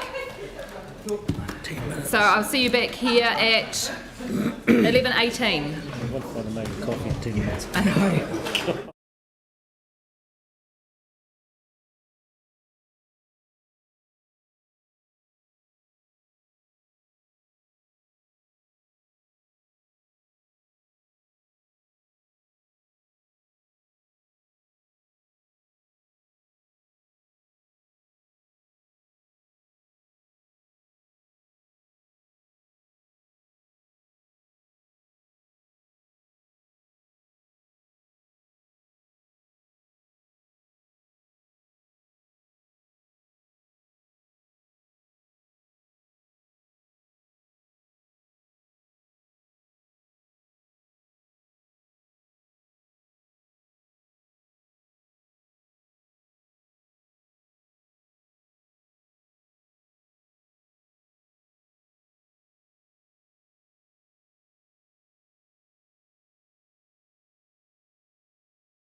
Welcome back. Zoom now, which is great.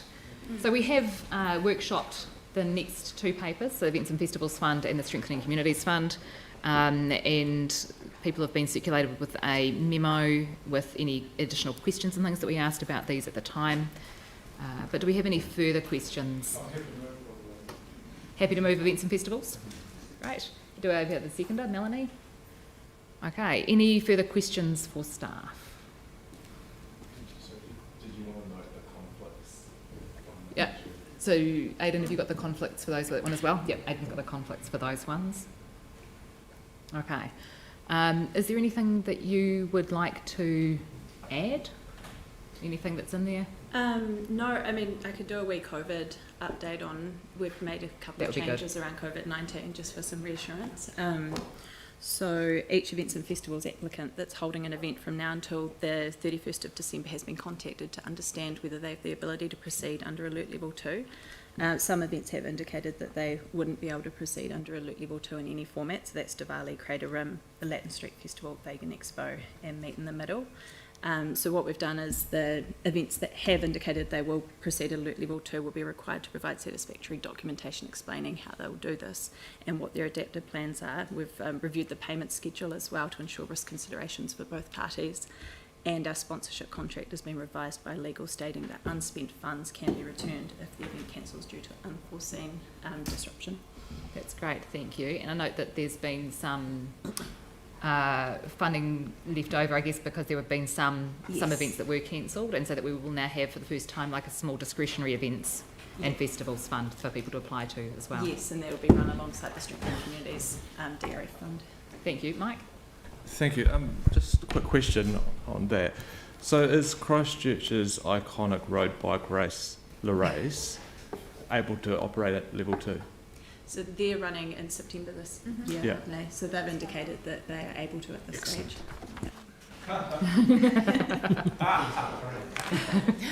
Yanni? No, that's wrong. Sorry. Incorrect? They will not be Oh, they running will at not level be. 2. Okay. You're safe. No. Not at If we're 2. at level 2. I think their Facebook post the other day said that they would be going ahead if the alert levels change down to 1. Yeah. Down to 1, right. Yanni? Okay. Just on the symphony orchestra and the memo that we got, there was a lot of discussion when we approved the new facility at the town hall. So I'm just quite concerned that we're being told that the operational costs have increased. Strengthening Communities one. Oh, Yeah, okay. for the Do you want to next just year. Not wait till events that? and festivals. Sorry, I thought we were doing all of them. Okay. No, just doing this one first. Cool. Melanie? If it goes back to Alert Level 1, do they still need to submit the plans for Alert Level 2 in case we go back, you know? Is that what happens? Yeah, so on September the 7th, when we get the next indication, we'll continue to proceed with Alert Level 1. It will depend on the timeframes with events, whether or not we require that documentation. And how soon do you need it before an event? Like if, you know what I mean, sort of everything keeps changing one week to So next. that's why we've done it for events up until December the 31st, so they're working on those plans now, so the expectation would be that we'd receive their documentation, but for events from December, we won't be requiring that documentation. We'll revisit that depending on how we're tracking in December. Any questions for events? Thank you. Pauline, then Jimmy. Sorry, just for clarification, so since we had a workshop, some of these funds are no longer being allocated to events that can't proceed, is that correct? Am I right? If they don't proceed, it won't be allocated. If they cancel. Right, so to date we have got a little bit in the pot then that we didn't. None of them have cancelled yet, they've just indicated. So once we know whether or not they're cancelling, so a lot will be waiting until the September the 7th announcement on whether we'll be returning to Alert Level 1. So that will include the upcoming ones. Right, okay. Yeah, I just noticed that in the events, the Vegan Expo is still a decline, and I would really like to indicate support for that to the tune of $10,000. It is a decline. But am I looking at the wrong thing? Yep, you are. That could be the last. Events and festivals? Yep. Vegan I'm looking at the Festival old was matrix 5,000, then. which we agreed at the workshop. So the staff recommendation was a decline, but on the spreadsheet it will show $5,000, which is allocated through the workshop. Well, that's great. Thank you. Appreciate that. Jimmy. One of the New Zealand International Film Festival This one has been done already, am I right? Yes. Yep. So that's a retrofit. Retrofit. Yep. Okay. No, it wasn't Okay. retrospective. Oh no, the that was decision got funded made. in the decision from through Sarah and the general manager of Okay, Citizens and okay. Communities. The other one is a few of the event or festival will be held either probably September, October, etc. But if that situation still, you know, is the level 2, you know, if no change, whether it's automatically they will inform us, you know, postpone the event or change the venue, etc. I just want to know. Because summer is indoor, am I right? But need to have some the limitation for up to the 100 the people, etc. or not. I just don't know. Whether have this event or festival, like indoor or even outdoor, like Christchurch Square, etc. Whether still need to keep the social They need distancing. to keep the social distance, yes. Also, So there's government yes. requirements that we've asked them, Yes. which would be following those distancing requirements as Yes. well as the QR code tracking Okay. and Still following. managing. There's no those. difference whether the event is inside or out. The rules are Yeah. consistent. It's still 100 capacity if it's a mass It's gathering. only I'm concerned just maybe the number of people, you know, will be reduced. Yeah. Just consider that one. Okay, thank you.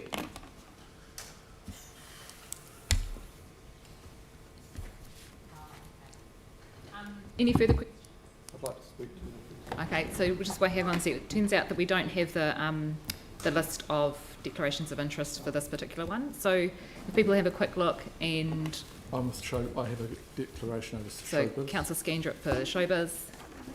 Anyone else with the various? What was that, sorry? The raise? Okay. And Councillor Davidson for the raise.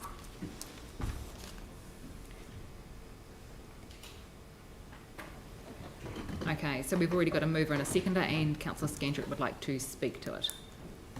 Thank you. Look, I really want to thank our staff. This is unprecedented times, and the fear and nervousness if you're an event manager or you own an event and your livelihood is on it is incredibly hard, and our staff have worked really hard with these organisations and groups, and they've in the same boat too. They don't quite know what's happening. We're all kind of tentative, but I think on behalf of the events industry in Christchurch and Canterbury, thank you to our staff on this. It is really hard times for some people, and it has been done with respect and compassion. So I'd like just to say thank you guys for the work you're doing. Cheers. Thanks, Tim. Anyone else? No, in that case, I'll put that. All in favour say aye. Aye. Any against? And Catherine, got to come to you. Aye. Thank you.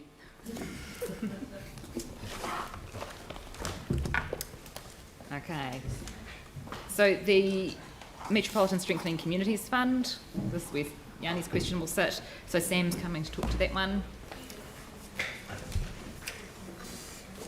Right, is there anything you'd like to add? Just simply that the report reflects the workshop and the direction that the funding subcommittee gave at that workshop, and it's contained in the reports. Thank you. Yanni, would you like to introduce this one? Yeah, I mean, I'm just really surprised by the response to the CSO. Like, the whole idea behind having a practice facility and a place within the town hall was to save costs around hiring and transporting equipment back and forth across the city. So when we discussed around building that facility, we had a lot of discussion around the financial model, and I just didn't feel the memo really does justice to really understanding what's going on. And I guess I'm quite alarmed to hear that there's been an increase in operational costs because they've got this brand new building in the town hall, which seemed kind of counter to the point of doing it in the first place. So, I mean, obviously we're not going to resolve it today, but I think it would be good to actually get those reports that we'd agreed as council and get a really clear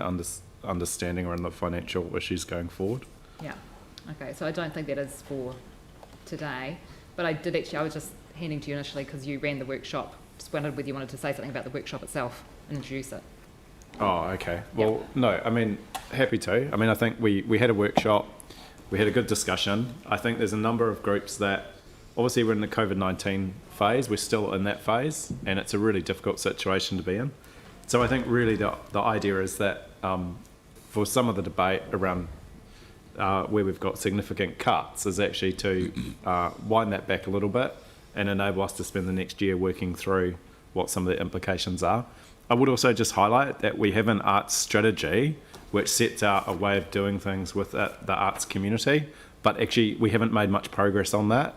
And I think in terms of timing, if we're going to assess our grants against a strategy where we say we're going to do stuff, but that stuff hasn't been done, then we do actually need to spend a bit more time working with the arts community before we take those steps. And that's probably really, I think, a fair kind of summary of some of the discussion that we had at that workshop. So I'm happy with what's been put forward. I just want to acknowledge, I guess, that our community is going through the most extraordinary time. And when you look at the width and breadth of the community groups in our city and the contribution that they make to the well-being of our people, that it's an incredibly powerful thing to have the ability for council to support the work that those groups do. So just want to acknowledge all those groups that are doing all that amazing work. This is our contribution to the well-being of our city, and I'm happy to support the recommendations that have come from that workshop. Thanks. Are you happy to move it? Yeah, thanks. Do I have a seconder? Melanie? And do I have any further questions of staff? Mike? Thank you. Just a couple of questions, and it's not actually on the individual funding we did for the community groups. It's more on this section in terms of the apportionment of the 500,000, and I guess around where it's going to the community board areas. I'm just trying to work out, because obviously it doesn't really show what the demand is and the need. So do you know what the demand is in these community board areas compared to actually the population that they have? At the workshop, we provided a table as kind of a proxy of demand to look at the number of applications. Okay, I'll rephrase it then. Okay. Would you say that the demand against the population is greater in the Papanui Innas and the coastal Burwood wards than the other wards that are getting a lot more funding? I guess this is tricky because... I'm just looking at... Sorry, I was just saying, we've got very clear information that showed actually the amount of applications coming into coastal Burwood and into Papanui Innas compared to actually, the population and therefore the money we're getting is actually, there's a lot more demand in there compared to the money we're getting. So to me, that's a fact. But the way that obviously this is splitting, we're just purely going on population and not actually this demand and need that we're actually seeing at the moment. And so therefore these community boards, and actually Sprayed and Cashmere is another one, they're getting a lot less funding, even though they've still got a lot of demand and need in their community boards. And I just struggle with how we're allocating this thing. I don't see it as fair. We've seen in the past where one of the community boards that gets a lot more funded than any other community board is spending in areas actually that don't have the need. Can you move to a debate? Yeah, John. Yeah. Mike, no, we can't answer your question in this forum. A detailed analysis on demand, and I have to be honest and say that I think we all accept that this is quite a high-level decision. It's quite a high-level apportionment. The tools are high-level, and there are a range of options discussed. We can certainly take away the bigger question, which is how funds are apportioned between community boards, and come back to the committee with some more detailed information and some options. But at this time, in this stage of the process, we can't give you the information that you're clearly seeking. Okay. Well, I've seen enough information to know. So I guess the other thing is, and it alludes to what you were saying, in the past when we've put in this 500 aside, when the community boards have been given their Strengthening Communities funds, it was allocated based on population and deprivation. Yeah. Can we confirm that that has actually been revisited before the next allocation is done? This allocation or next year's? Next one, because this is obviously already sorted, but I just want to make sure that we revisit that, because it wasn't even what the funding committee that worked on it actually wanted to happen. Yeah, I suggest perhaps the best way to do that is we will work on an exercise, possibly a little report seeking formal permission to do that, and we expect permission to be granted, and we'll get on with it. Okay. Yeah. Thanks. Sorry, just through you, Chair. I just wanted to, my preference would have been to actually foreshadow scenario 3, but obviously being minority around this table in terms of the amount of actually councillors that represent these smaller community board areas that wouldn't go through. But actually I think scenario 4 may be a slightly fairer way, which is actually just evenly split by amount of boards in there. So I just want to foreshadow for 4, if that doesn't go through, to actually put in the scenario 4 figures. Okay, thank you. Melanie? This is more of a comment, but I'll do it as a question somehow. The question will be is, could we ask community governance staff from different boards, when they're considering, when they get applications that cross multiple boards, that when they look at the funding split, that they also maybe consider the amount of applications that are coming through, and if some boards have maybe less than others, they could maybe apportion slightly more towards a group. You know how we split it? We split within. Do you understand what I mean? Yes, I do. Yeah. Yeah, I think it's sounding like people are really keen to have some people are really keen to have another look at how we divvy up the strengthened communities funding generally. And so I think if we undertake to have a look at that and how we go about that in the next month or two, ahead of the next round next year. Yeah. Any further questions of staff, Anne? Yes, thank you. Just the city mission. We are giving 100,000 here for salaries salaries for the emergency night shelters, and I note that we had in 2019 given 100,000 to lead a multi-agency approach to begging and rough sleeping, which has been hugely successful. Is there another opportunity for the mission to apply for funding to continue that very good program that has actually led to people who have been begging into housing and into a much more positive outcome for their lives? Yeah, in short, there is, and that conversation's going on, over this time period right now, and we've been working with them towards government funding for that, yes, as well as an option to come in for the discretionary response fund.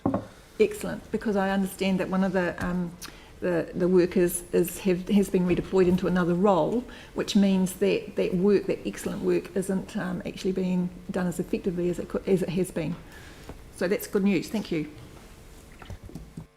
Right, any further questions? Can I just signal? Possible? You sure can. I can. Yeah. Is it right? Yeah, can I just... Oh, that's too loud. Can I signal that if perhaps Mike's doesn't pass, that I'd foreshadow another one, which is that instead of having it split between the 275 and the boards, that we split it evenly 16 ways across the city, so each ward would get 31,250.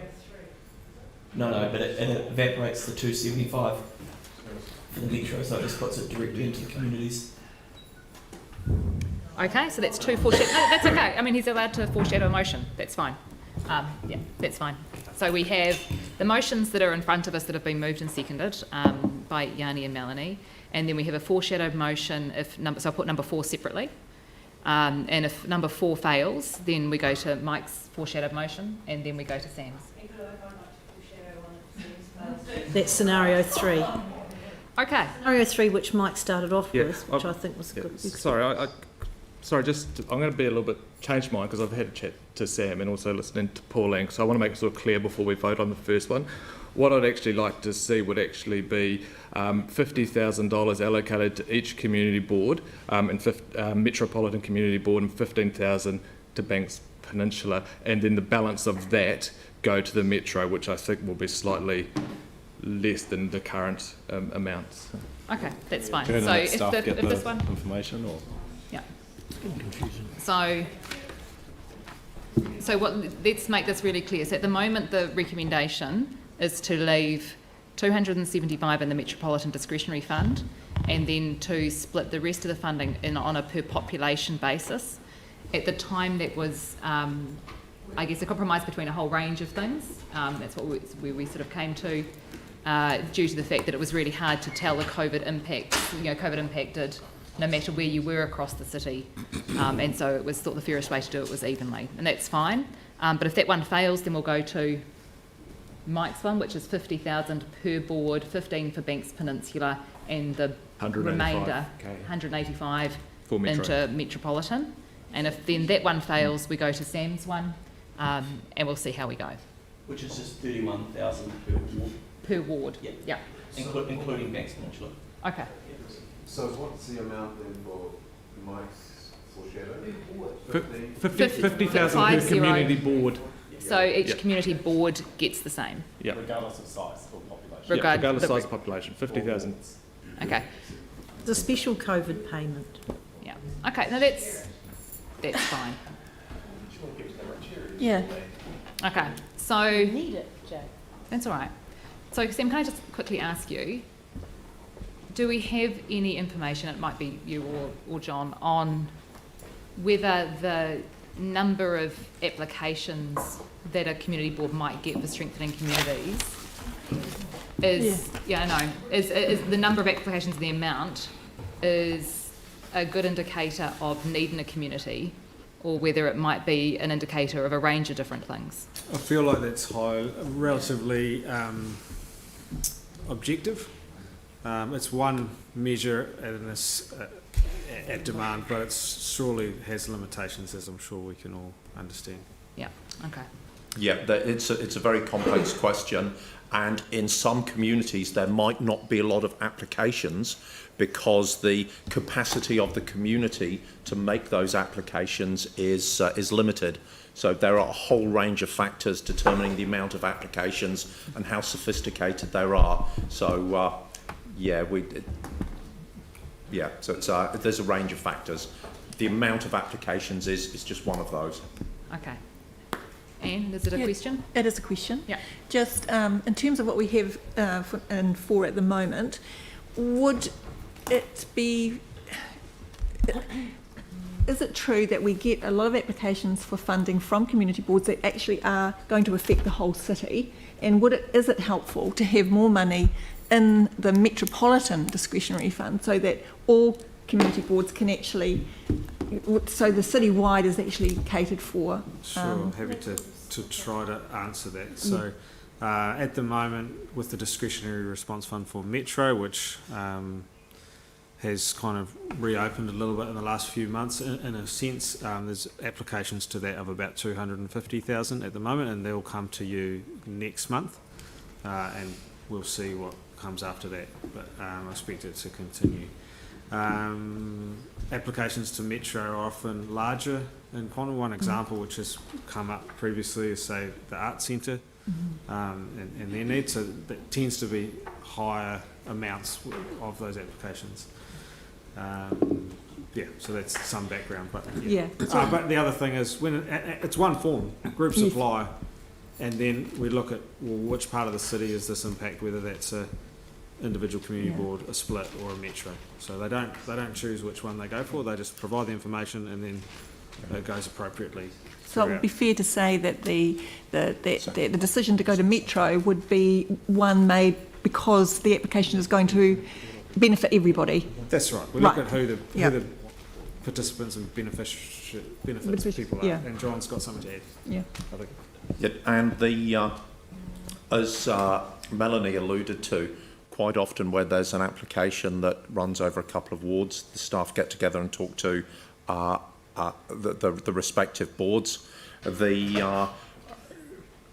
Generally speaking, community boards are very well placed to assess quite quickly and effectively these applications. The applications that are absolutely citywide are triaged, and if they are citywide, they stay citywide. If we feel that they need to go to a board or perhaps two boards, we send them there quite quickly. So there's a very robust system to get this to the right elected member forum.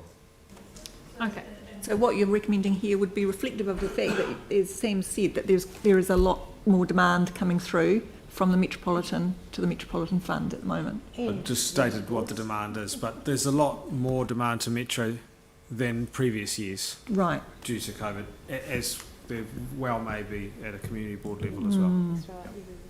Okay, are there any further questions? If not, we'll move into debate. and there will be significant debate, I would think. So Jimmy, then Melanie. Staff have any information in regarding to each community board this year, particularly regarding to either the discretionary fund or particular is a strengthened community fund, how many in their ward, how many the kind of application seeking how much money, then we grant those funding, how much percentage, we have this information or not? Staff do have that information, not in a format that we can just put to you right now, but that information absolutely exists and can be provided. Possibly not in time for this meeting. Okay, thank you. We did get some similar information in the workshop. Yeah. Melanie? I'm surprised about this today because we had a workshop on this and it was all agreed quite happily. So I'm not sure who was or wasn't here, but anyway, and despite Sprade and Cashmere getting the least, that's actually, I'm quite happy with that. I think it's very fair. I think we took into account Banks Peninsula being smaller, but we gave them a greater proportion even with a smaller population. And I think having the money in the Metro fund is really important because you've said there's more applications. And once that money goes out to the boards, it can't really, come back in to go to big projects that benefit everybody. So I think it's really important we keep that Metro Discretionary Response Melanie, Fund. is it a question or debate? Are we debate? I thought we were in debate. That's okay, you can be first on the debate. That's okay. No, Melanie, finish off. That's fine. You're the first in the debate then. That's fine, keep going. Okay, sorry, thanks. Okay, so we are now in debate. Pauline and then Anne. Yeah, look, I know we did workshop this, but I think that Mike's suggestion is a very good one. This is a COVID response, extra money, and I think that to be distributed fairly amongst the boards is a really good idea. Our board had applications worth 902,000 this year, and we had 320 to distribute. We've got a big call, and I know other boards have got big calls too, but I think that when we're in a response time, it's localism that really leads, and it's keeping those local communities strong and keeping the energy in there up. People get very, very challenged at times like this. So I would really, really support you, request you all to support Mike's foreshadowed amendment, I suppose it is, and go for an equal split of 50 grand across every board. That's a really good, clean solution to this. It does leave a little bit less, 185 in the Metro, but I think that I'm happy with that. I think that there's enough to do a lot of good at a local level. So just remember that's a localised response to the situation that we're in, and it's a kind of a one-off. Thank you. Thank you. We've got Anne, then Tim. Thank you. And I think the staff recommendation, which particularly 4, which I will be supporting, is exactly reflecting that localised response, because surely the larger the population, the greater the need. So I think that this is fantastic, and I think that having that extra money into the Metropolitan Strengthening Community Fund will mean that if there are applications that come to boards that, as John and Sam have said, that are going to benefit the whole of the city, then that will go to that fund, and it won't be using the funds from a community board. So I think it's a really good good plan. So I'll be supporting. Thank you. Tim, then Andrew, and then Thank Sam. you. Look, I'm going to support Mike's amendment. I think it's a very good one, a practical one. There are a lot of areas in our community that I think do need this, and it's about building communities. And I think we're actually in a very hard space at the moment, and I think this would be a really good way to move forward. Thank you. Thank you. We've got Andrew, then Sam, then Yanni. I'm not sure that we can say the larger the population, the greater the need. There are a number of things that play into need other than just the number of people. Having said that, I take the point that Melanie has made. We workshopped this, which came up with scenario 2. I was comfortable with that coming out of the workshop, and I remain comfortable with it today. I thank councillors around the table for taking a pragmatic and sensible view of Banks Peninsula and the particular challenges that Banks Peninsula have got, which is distance and isolation. Certainly parts of Banks Peninsula are significantly isolated. So, I mean, my position is that I support the position that came out of the workshop, which is scenario 2. If that fails to pass, then obviously I'll need to have a look at whether what Mike or Sam are proposing is more sensible. But I'm comfortable with the position that we took as we came out of the workshop. Thank you. Sam? Thank you for that. Look, I won't support option 4 as it stands now in terms of the staff recommendation. I would probably reluctantly support Mike's one, and I only say that because I noticed the people that have supported it are the ones from the 2 boards. So they from the 2 ward boards, and I completely get where you're coming from. Mine is the fairest amendment, I guess, to do this. It evenly splits it across every ward in the city, being 31,250 if we were to reduce the Metro Discretionary Response Fund as well. So if we're able to do it in that respect, Banks Peninsula would go up to nearly 30,000, and everyone else will get an even share by their ward. And if we're going to be, really equitable across the city, we should actually treat it on the representation layout we have, which is, a councillor per ward. So I think we should be really fair with this and be a lot more local and targeted. And, there was obviously real contention at the time around the annual plan of doing it. But if we're going to look at this from a COVID lens and the economic impact this would have, let's be really fair and put $31,000 into each ward. And I think it's the only way we can genuinely go out and look at ratepayers in the eye to say we've done it properly. So I'd urge everyone to not support it as it stands now. If you have to, back Mike's one, but I'd prefer you back mine, which is far more equal and far more equitable across the city. Okay, Yanni?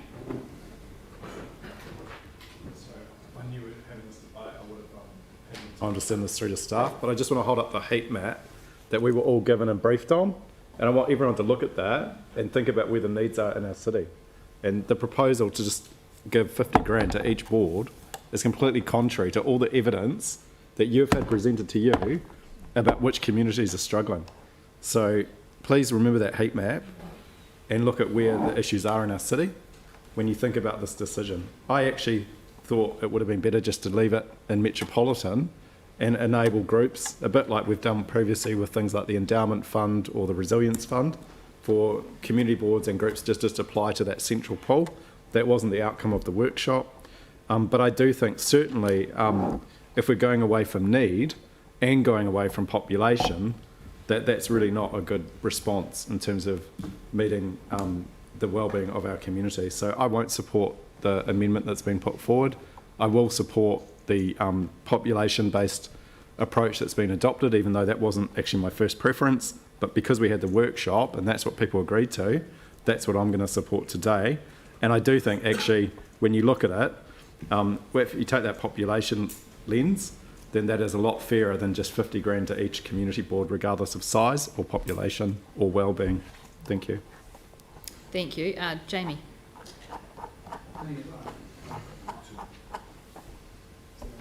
Sorry, James.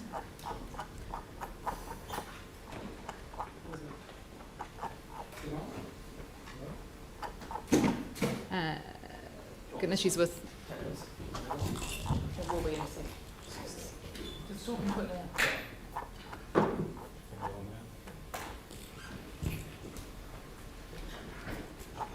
Yeah, just making do with the technology here. Look, my take on this is that if the staff recommendation was an extrapolation of the current arrangement where we factored the deprivation index pretty highly on it, I'd be voting against that, because I think what's been abundantly clear to all of us is that COVID doesn't give a toss about deprivation index. They don't care. It doesn't care about a bunch of arbitrary figures. It's affected everyone significantly, right across not only Christchurch, Canterbury, New Zealand, but the whole world. If I was a community board member, which I am, but right now I'm wearing a councillor's hat, I'd be voting for Mike's, not amendment, but foreshadowed motion. And also, then one better again would be Sam's as a community board member. But this is a one-off response. My view is that council should be cutting their cloth accordingly, and that this money probably shouldn't even be being debated right now. However, that decision was made. As a council, we made that decision, and I'm a member of that council, so I own it, and now how do we best move forward in allocating it? I think that there is a sensible way that is being proposed up there. It is population based. It also accounts for the geographical challenges that Banks Peninsula has, and it's been one that's been workshopped. As a community board member, I like what Mike's saying. As a community board member, I like what Sam's saying even more. If I was at community board, I'd be supporting it, but I'm not. I'm at council, and as a city councillor, this is best for a Christchurch Inc. approach, and that's my vote with the City Council hat on as a Christchurch City Councillor. Thank you. Mike? Kia ora. I think what we have seen actually for a lot of the funding rounds is actually the smaller community boards, especially Papanuianas and Coastal Burwood, they are the most oversubscribed community board areas, and there is a lot of need in those areas and high deprivation. Look, we'd all love to have a lot more money, and I agree that Linwood is an area of high deprivation, but actually when you look at some of the funding applications that you've approved, it's going into actually some of your areas that have they're quite affluent, like Shades Island, Scarborough, and Steps in Beachville. So actually, is the money being spent how it's actually designed to be spent? I think with the scenario that I'm putting forward is actually fair. It sort of shows that actually our community boards have equal amount of issues in there, and they actually show that the smaller community boards actually do need a bit of help at the moment because they're struggling with the low amount of funding that we've received in the past. I actually don't quite agree with some of the comments Councillor Goff has made. I think COVID is high deprivation areas are affected more by COVID, but this actually will take this into account, and it actually gives a little bit more money to all the community board areas than what is currently proposed, so therefore I think it's right that we put the money back into the community, but I also think it is also important that we actually leave a bit aside, which 185k is not a bit, it's quite a lot, for the Metropolitan Fund as well. I believe that actually the scenario that I'm putting forward is actually a very fair scenario, and it actually responds to all the community boards in an equal manner. Thank you. I've got Jake, then Jimmy. Yeah, I find this a little bit cynical, actually. I think we've moved away from a funding approach where we had 80% population, 20% social debt, and now we're moving to population only, and now that's still not good enough for some councillors, and now we want to move to flat allocation for everyone. Even is not fair, and using huge demand in your high socioeconomic wards to justify penalising poorer wards is absolutely not fair. And I also find it a little bit cynical. It's misrepresentation of my community board area. Okay. Hang on a sec. No, it's a point of order. It was an opinion stated rather than misrepresentation of your debate. That's fine. Yeah. And I also find it a little bit cynical that that we're talking about putting more money into communities, but when the only way we do that is by taking it from a Metro Fund, which actually the money comes from the same source. So, yeah. Thank you. Jimmy? Thank you, Chair. Yeah, because I just want to remind all my fellow councillors, during the workshop, we take almost 4 hours, have a thorough discussion, But today, I just don't know, with a short time period, looks like everyone have a different view. So strange. Because if we review those 185 projects, we have one by one review, each one detail, and we challenge or ask staff reply to us. This one, 4.4, this table also, is through all those 4 different scenarios. Then we choose the scenario 2 is probably, it's a more kind of fair, fairness, and also reasonable among those ones. If we break down each kind of community board, actually some of have 3 wards, some have 2 wards. But if we divide this 225k, but each ward probably is around the 1,500 and the 1,500, etc. So that's this one is reasonable, so I just don't know why, this whole package we reviewed for 4 hours already. So I start our original, the kind of the recommendation. Thanks, Jimmy. Any further debate? No? I'll just, James?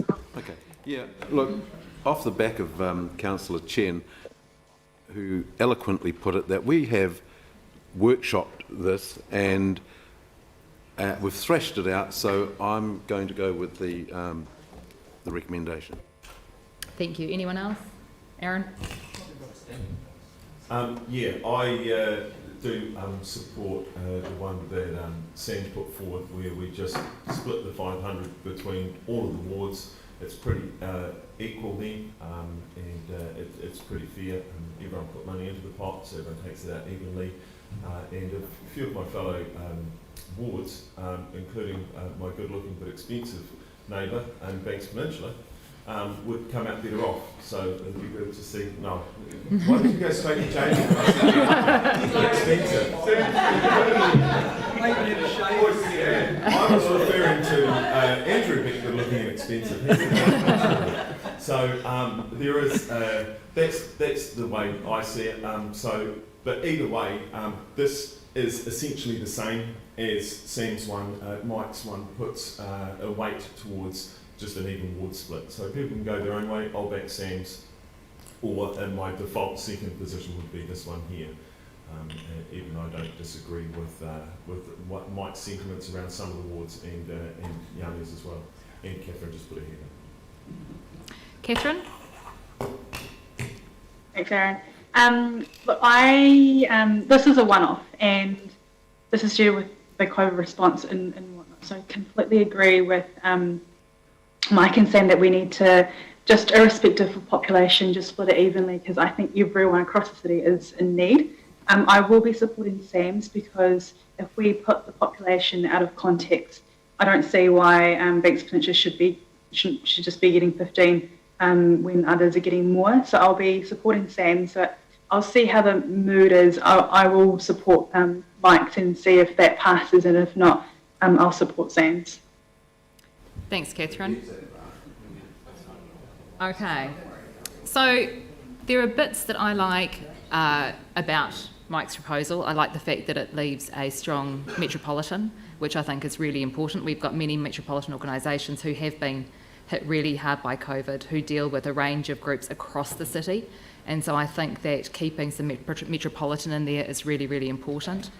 I also like the part of Sam's, which is, that even spread, but actually the wards aren't quite even sized population-wise, which is why the population basis was used in a really similar way across those. So it's very, very similar, this. And I think this proposal takes the best of both of those. It keeps a strong metropolitan fund, but also divides the rest of it up evenly, almost by ward, but by population within those wards. And so I think that that's a really good compromise. And let's also remember that this isn't rubber stamping a staff recommendation. This is the guidance that we gave staff to put forward to this meeting in our workshop at the time. And it's also our commitment to the community that we made during the annual plan process. Being that there are 3 now options for number 4, what we don't want to do is councillors as a committee be left in the position where none of them are acceptable. So what I'm intending to do process-wise is to use the foreshadowed motions each as amendments, because I think that one makes much more sense, because otherwise there's risk of none of them getting a majority. So what we'll do is use... It doesn't really... Mike's was the first one to go. So that will be the one that is put first as an amendment. Mine, but the fallback position would be Mike, so I'm just thinking about fairness. Okay, so if we want to do it that way. Is anyone else happy with that? Okay, so what we will do first though is we will move the other one. So it's been moved by Yanni, seconded by Melanie. I'd like to put motions 1 to 3. So you're doing the staff recommendation, or you're not doing the... Yeah, I will leave number 4, for the complicated bit, for afterwards. Let's get through the straightforward stuff, which is the stuff that is actually allocating the current funding two groups. So all in favour of numbers 1, 2 and 3, please say aye. Aye. And, thank you. And any against? Right, that's carried. So now we'll move Sam's motion as an amendment, which is with all of the funding going on an even split to community boards with no metropolitan. It's actually 31250. 31250 Per ward. per ward. Just a tiny Sam, just quickly. Other Sam. Yeah. I'm kind of trusting that. kind of my job, but... Okay. Okay. Can we see those three amendments in one? Yeah. So we can see all three. Can we see all together? So Sam, do you have I think Catherine indicated, no? Yep, that she was going to second that one.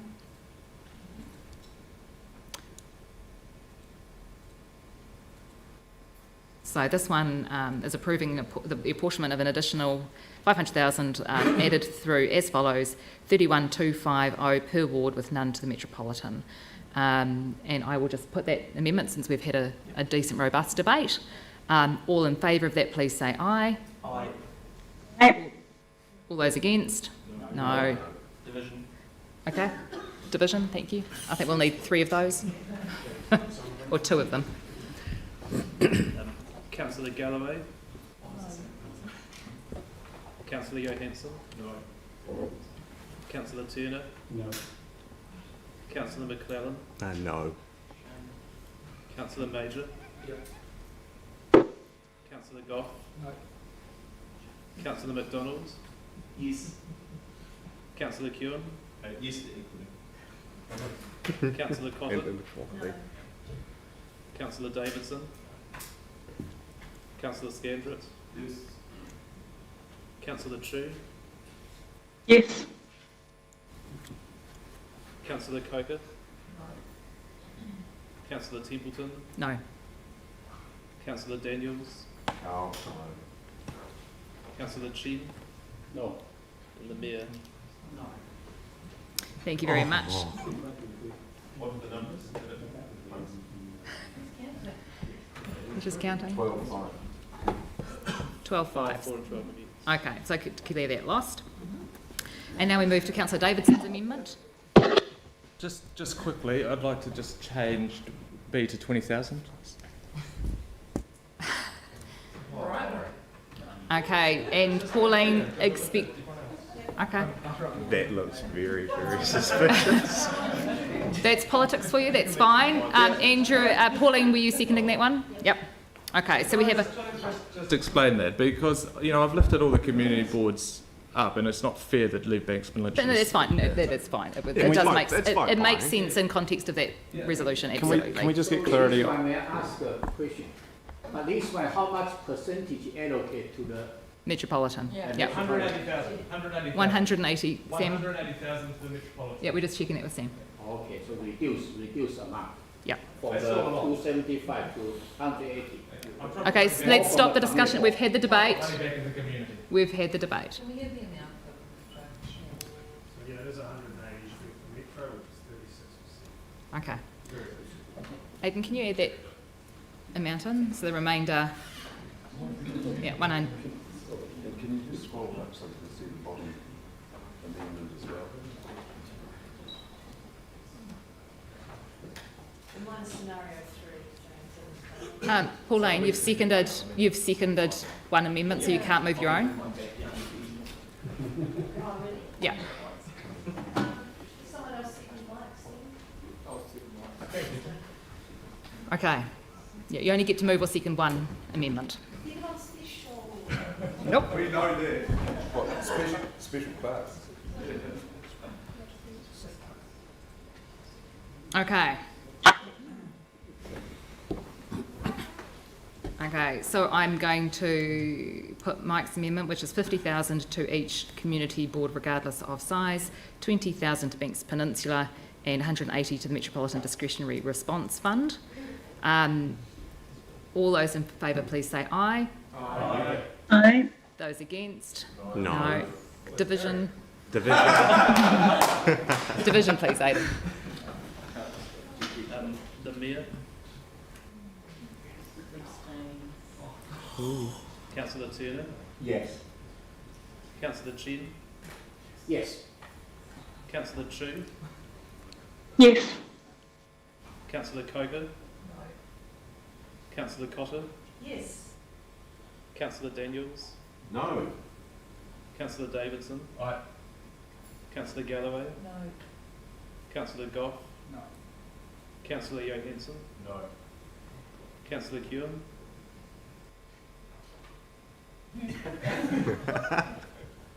Mike's there. Councillor MacDonald. Yes.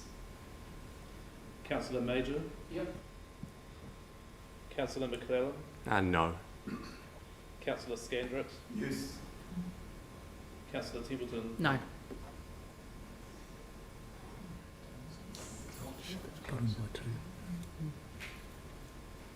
It's 9 in favour, 7 against. I can declare that carried. I still think mine was better, but it was more equal. Okay. Right. There's a difference between equity and equality. Let's just get that one clear. Okay, so. Because that was an amendment, it needs to be a substantive motion at the end. Okay, so we now need to, because we have, that was done as an amendment, we just need to. So I obviously won't be supporting that. So I don't know. You can take my moving that one out, and someone else can do it. Yeah. The mover and seconder of the amendment. Mover and the seconder of the amendment will become the substantive. So we actually, because it was an amendment, we need to confirm it as a substantive. Process them. No, but the problem.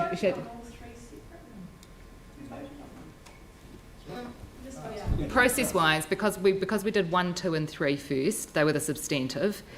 Normally, you would do the amendments first. I should have done that first for the 4, and then made the new 4 the whole lot. So you just need to get the appropriate wording for 4. So you need to change the numbers and stuff because it's all out of kilter. So just let's get the numbers all sorted.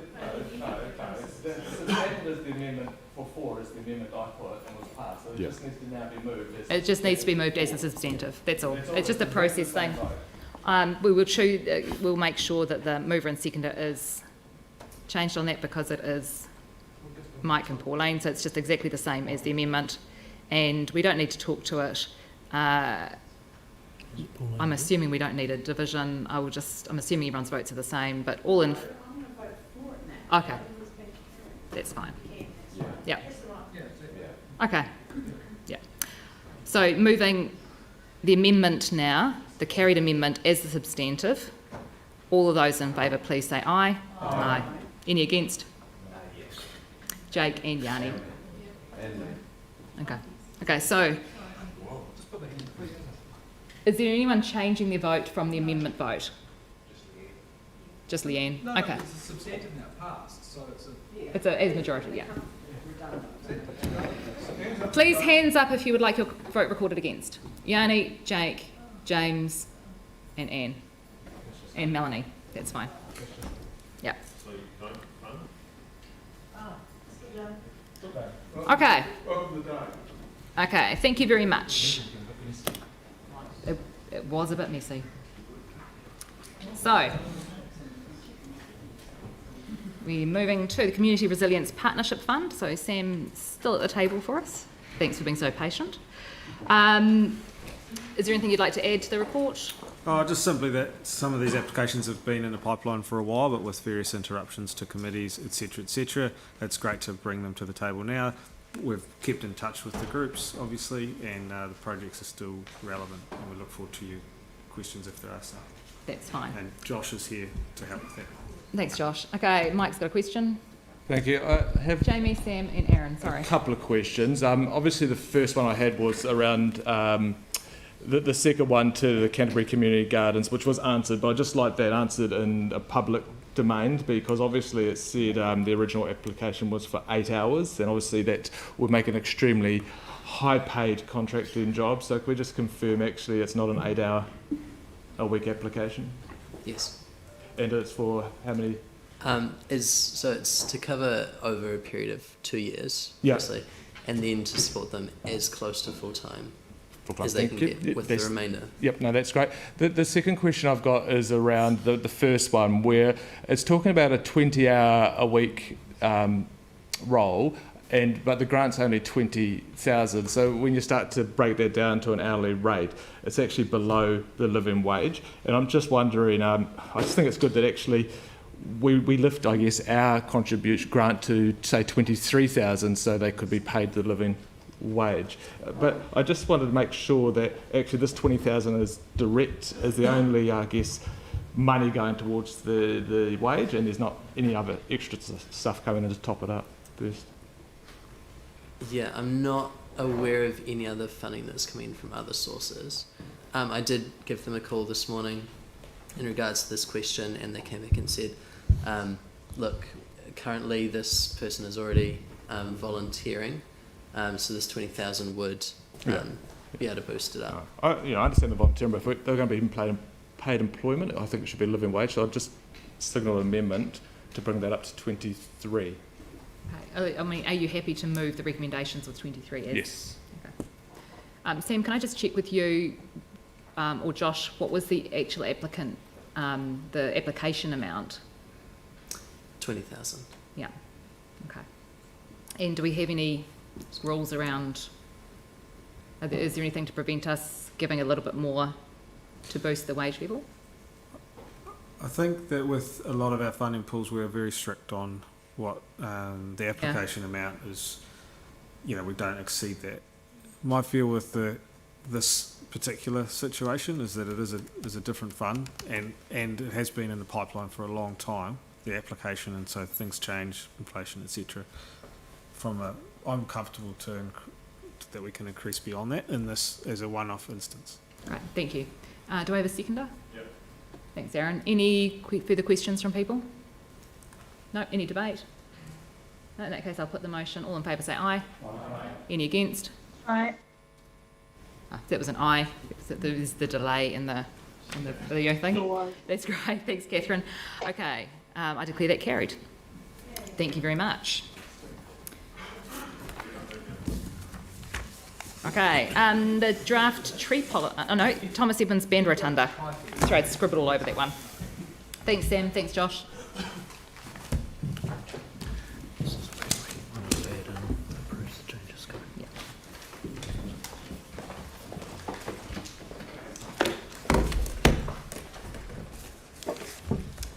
Thank you very much. Good to see that there's progress with the band rotunda. Is there anything you'd like to add to the report? Because I think people have had a good chance to read through it. No, I think that I'm open to any questions. Okay, thank you. Any questions from people? Jamie?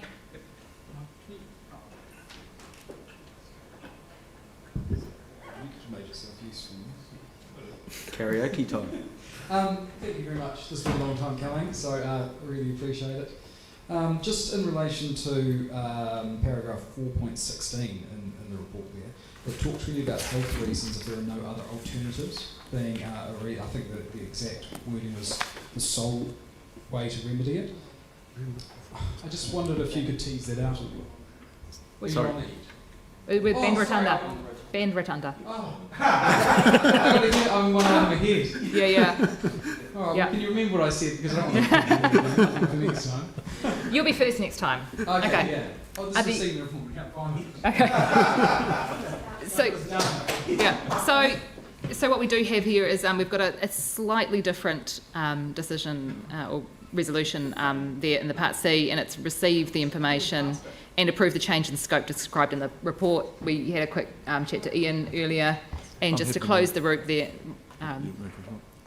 there, so Tim's going to move, Jake's going to second it, because there was a previous council resolution which specified glazing, and this is going to be roll-up sides now instead of glazed. So we'll just close the loop on that one. Do we have any debate? No. In that case, all in favour, please say aye. Any against? Aye. I declare that carried. Thank you. Thank you very much. Okay, so draft tree policy. I know. Okay, so Toby, welcome to the meeting. Thank you. And is there anything you'd like to add to the report before we go to Jamie for the first question? I suppose the only thing would be, within the report we said would be out for public consultation in August, because this meeting's been pushed back. It'll now be September. That's great, thank you very much. Okay, James. Thank you.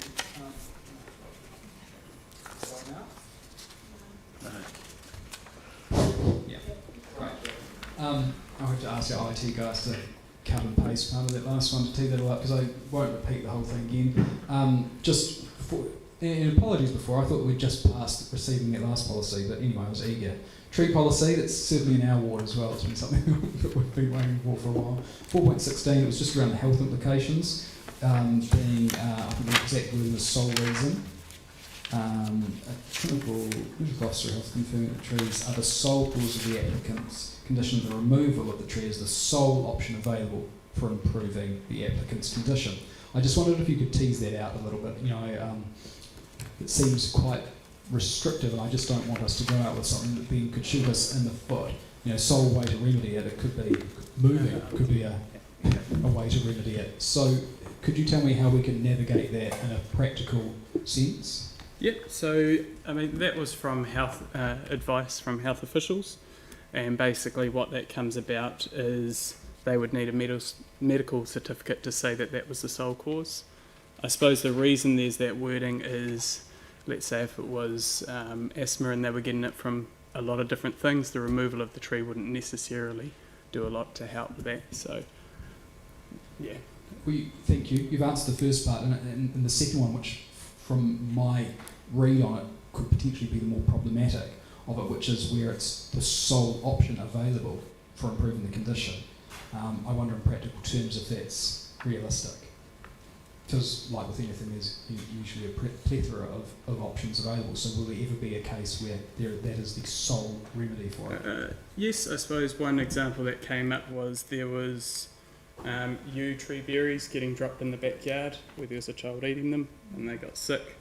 That would be the sole thing, removing the tree. The child not eating it, or well, yeah, I know. Okay, well, it's just that you can. Let me rephrase that another way. You don't think that in any way the wording could be restrictive, or you can give us an assurance that common sense would be can be applied to this, or do you think this could end up biting us in the backside where we get quite locked into some restrictive wording which has unintended consequences?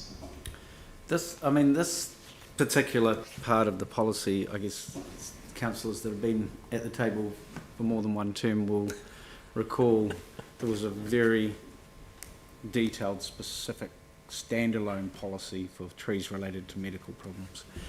Since that policy was adopted, I can't recall too many, if any, issues that have arisen as a consequence of that policy. So that kind of hints at a common sense approach is being applied, and the policy is working. What about this? Would you be adverse to changing sole to most practical? I've just been around long enough to see little things like this trip us up. Yeah. It seems like Jamie? quite a straightforward way forward. So James, can I just make a little point that this is probably for the hearings panel to look at the detailed wording, rather than for us around the table here. Yeah. And they'll be doing that based on all of the submissions, and I'm sure that Yes, that but this is will what come gets up. the ball rolling. So I guess all I'm saying is I'm using this opportunity to hope that we can get off on the best foot, putting our best foot forward from the outset. Yeah. So your concern seems to be that you're worried that someone might just say, actually, you could just move house, and that would be a way of doing it.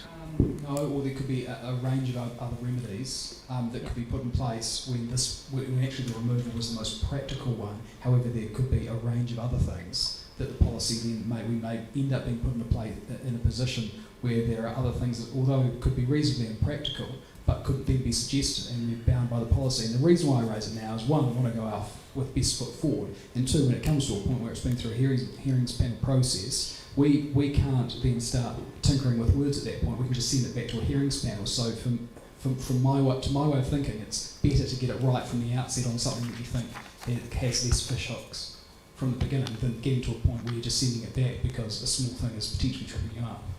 Okay. And trust me, on our community board, I've seen this many times. Yeah, your community board and trees are, in many meetings. Andrew, have you got any Love-hate comments on, relationship.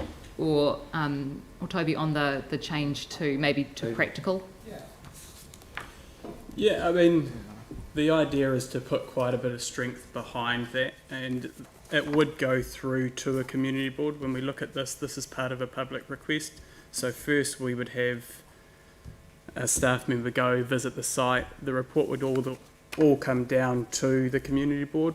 So it would give the community board the ability to be practical about it anyway. But it also gives the community board to actually have that pushback if they need to keep the tree there. So in my experience of 5 terms on the community board, you've described a great process that I've never seen once. So what happens is that you have something that's written in the policy which ends up being taken to the letter of the law, and a little thing like that can trip us up because... Hang on, James, is this a question? Yeah, can we change it to most practical, because what has just been described isn't what happens. Okay, so what I'm hearing from the front is that you would rather it stayed out like this to consultation, and then we addressed it. Jamie, if you would like to move an amendment to change that word, you could do that. Yep, I'll move an amendment we change sole to most practical. Very, very simple. It just gives more options and an ability to apply common sense, and that's my debate then too. Okay, so that's an amendment. And so people will get a chance to choose whether they want that change now or whether it goes through the hearings process first, and that the panel can hear from the community and then make the decision or the recommendation to council. Well, the hearings panel... Spend another 25 years on it. Let's have a workshop and a briefing and then come back and spend another hour on it. This has been through a number of workshops. Yeah. And it has been to the community boards already as well. Anne? Understand that this is about management of trees, but where does the community have an opportunity to discuss what kind of trees are planted? We get I don't know about others, but I get quite a lot of questions and concerns about trees that are inappropriate for the areas. So would that be part of the feedback from community? Not so much the tree planting scenarios. That will the opportunity for the community there is through the urban forest plan, right? As opposed to the policy. If community boards are exercising this policy and a decision is that effectively a healthy tree is to be removed for whatever reason, there's likely to be discussion about what is an appropriate, and the arborist, I'm sure, will present what is an appropriate tree in that individual case. So there'll be effectively a higher level, what is an appropriate tree in a particular environment through that urban forest plan, and then as cases arise. And do we have thank you, that's good. Do we have a policy, an overall policy to plant indigenous trees, native trees whenever possible? Is that something that we do? No, that's not in the policy. No. Where would we find that kind of information or direction? Is there a direction coming from council about Again, that should be addressed through the urban forest plan. Right. And council's intent of how they want to see the city develop should really be debated at that point. Right. That's the opportunity to do that.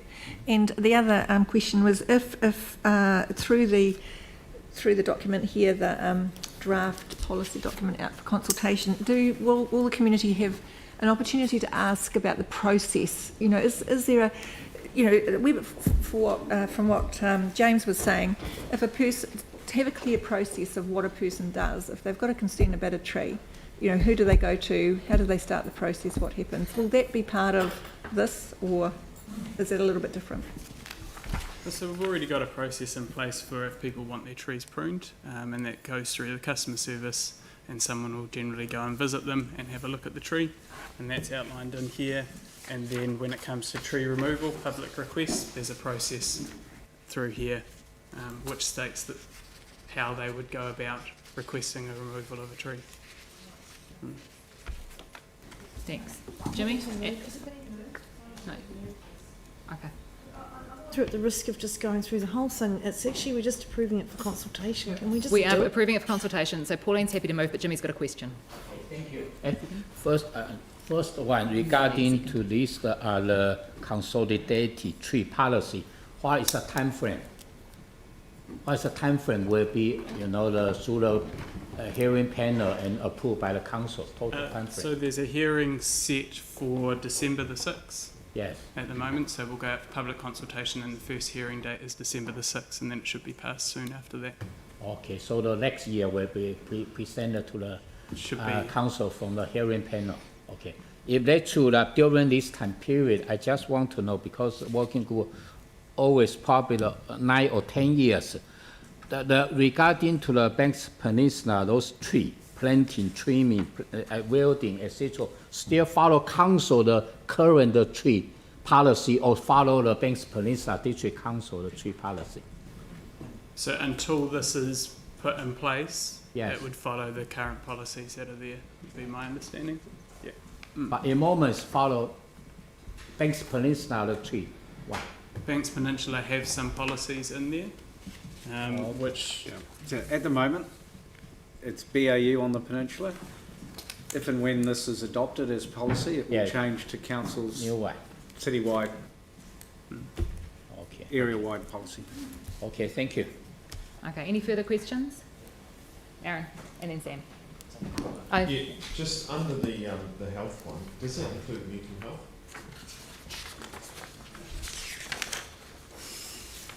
That's an interesting question. Yeah. It's specific.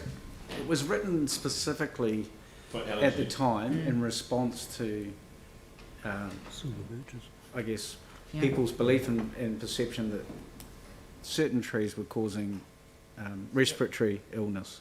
Like silver birch, for instance. For instance. But what we do know is that there are many tree species and plant species that can contribute to that.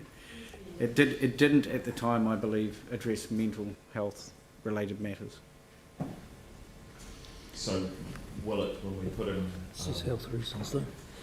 Yeah, because it says there medical practitioner. So if you go to your GP and you say this giant tree outside my house is making me depressed, then they come to the, because it fills my gutters, I get no sun in the summer, so on and so forth, like we've had in our board, can that then be used as a trigger to get, even though it would be removing a healthy tree, then the board would be allowed to approve that?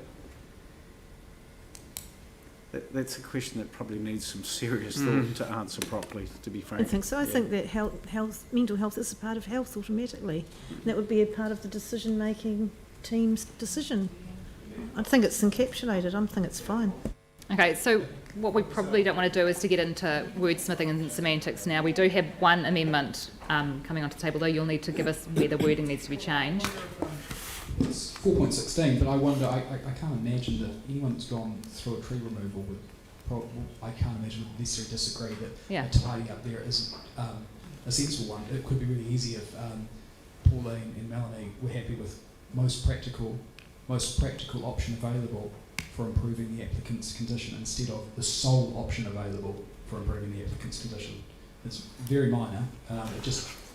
I guess the reason there's a bit of nervousness at this end, I guess, is because the first thing that people look at is, if I get rid of this tree, I've gotten rid of my problem. And so they're essentially saying there is a problem, and the most practical and simple thing to do is cut the tree down.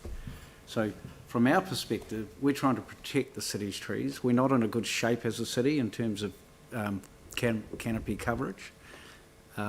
And so the intent of that policy at the time was to say to the public, we're not just going to cut down trees willy-nilly because you don't like the tree or you're it may be contributing to poor health, but the intent of the policy was to make sure that it was the tree, not long grass next door or I totally agree, and that's why I'm not advocating for the removal of any of the other clauses that use the word sole. So throughout the entire document in the tree removal, it says, is the sole reason? Jamie, we've been through this. We've been through this. Well, there's no point because there's a misunderstanding. No, there's no point arguing with staff right now because it's up. I'm clarifying what I've said.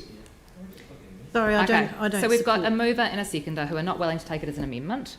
So I mean, to incorporate it. In the substantive. Yeah. Yes. And so it'll need to be moved as an amendment. So Jamie's amendment is to change the word sole to most practical. Okay, in only 4.16. Yeah. Of the document. Because even no one understands what I'm saying. Okay, and but before we get to that, Sam had a question too. Okay. Yeah.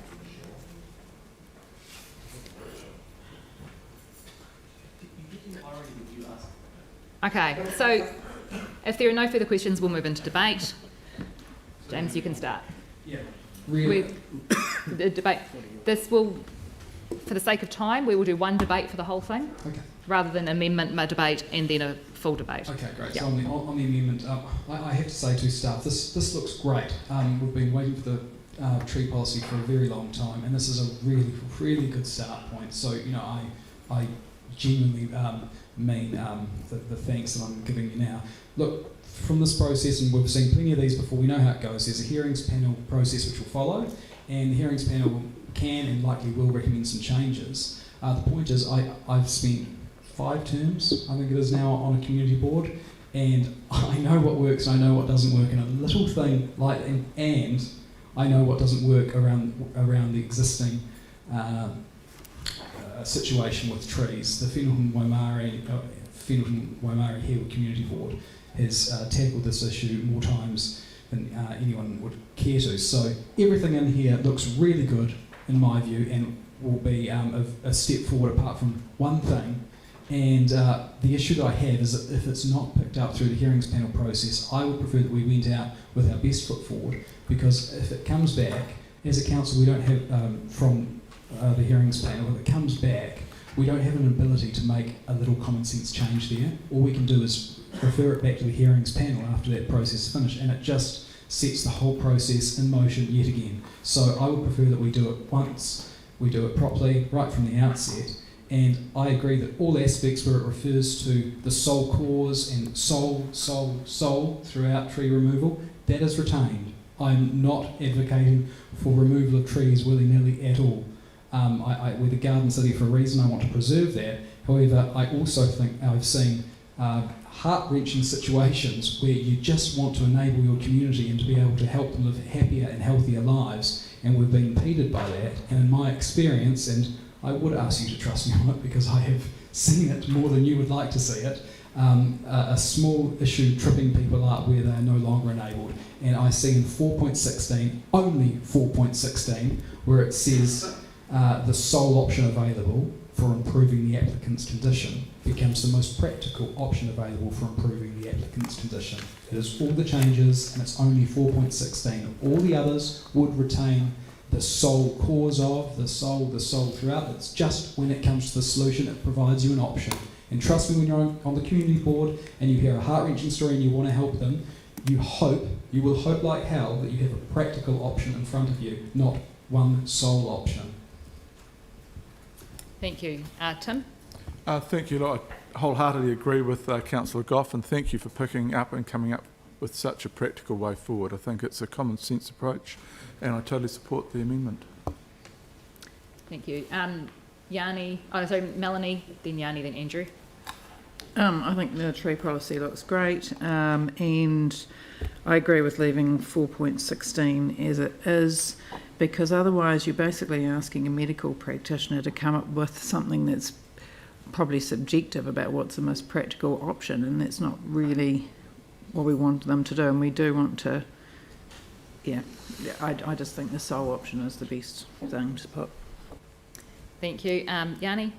Yeah, I was just going to move an amendment that we put Councillor Goff on the hearing panel, and then that way when people make submissions, he can make the small common sense changes that he thinks are important and report back to us. So I don't know how we're going to choose the hearing panel, but I'd like to start nominating councillors. I think Councillor Scandrett may want to be on it, and maybe someone else. So can we name the councillors and put them on the hearing panel? Yeah, I'd be happy to.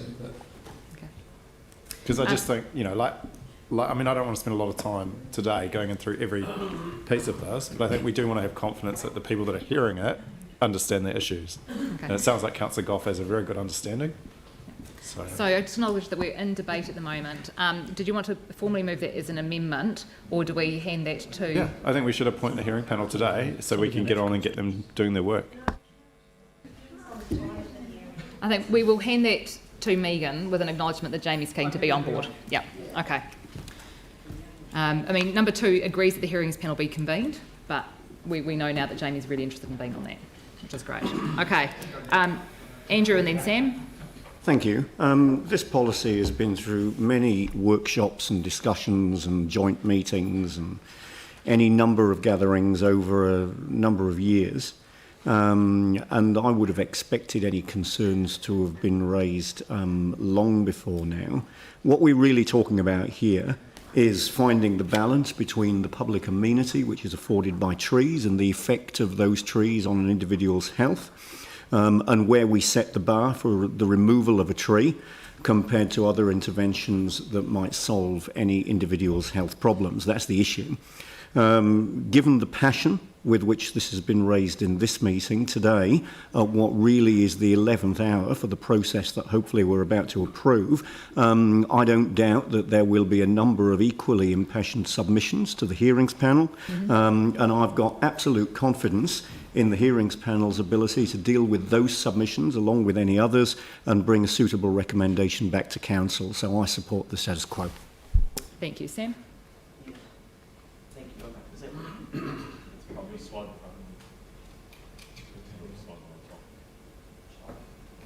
Is that bit? Oh, that's way better. Yanni, I thought that was a really good point you made about not taking up too much time, so I'm going to hold that mirror up for the rest of the term. Look, I don't think I need to say too much other than say I do hope everyone supports James's view on this. Us three, Jamie, Aaron and I deal with this constantly at our community board, and it's so important when we go out for consultation on this, we actually set the scene or set the tone from the beginning that we need a degree of flexibility. Like I say, we deal with this constantly, and a simple wording change like that will make it enormously beneficial for us to actually be able to do our job. So I just ask you all to let us do our job and really set the scene from the beginning. If we don't, like everyone else has said, or like James has said, it'll come back to the hearings panel, be worked through, be debated there, but at council again, we will not have another opportunity to reject that or amend it at the time. So I just really hope that people actually do take on board what James has said. We live and breathe it in our wards, and it's so important that we make this change to make it more flexible. Okay, Pauline and then Phil. Or do you want to wait till the end? Yeah, Phil? Yeah, I'll support Jamie's recommendation, or his amendment. I'm getting a lot of it in my ward as well. We've got, it's a probably slightly newer ward, and maybe the trees aren't as big, but we're getting a lot of problems with street trees growing up and ruining the footpath. And what we don't want to do is have someone from the council come out and say, oh, the sole, can't take it out. The sole reason for it is your health, or whatever. You've got to have a common sense, pragmatic approach. I've seen places where the footpath's been fixed 5 times and the tree stays in because the tree is healthy. There's nothing wrong with it, but it's ruining the footpath. People fall out of wheelchairs, they trip over. So we've got to have a good common sense approach. If it is broken, we should fix it. Thank you. Thank you. Any, Mike? Thank you. I won't be supporting the amendment. I think sometimes we forget that actually this is actually just going out to engage with the people to actually get feedback on this proposal, this policy. And obviously this has been a work in progress for a many number of years to get to this point. I actually think it's in a really good space. You know, if staff are nervous who have actually been closely involved with this, I think we all should be nervous by changing the impact of changing one word, which potentially could mean that you know, the go-to solution for anyone that has an issue is the removal of a tree, and that's not what we want to see from a tree policy. I'm sure the community will respond quite loudly if they do find that's an issue, and I'm expecting lots and lots of feedback on this tree policy. It probably deserves it for the amount of time it's taken to actually get to this point. But look, it's an important thing, and it's going to be good once it gets to conclusion. Thank you. Thank you. Jimmy?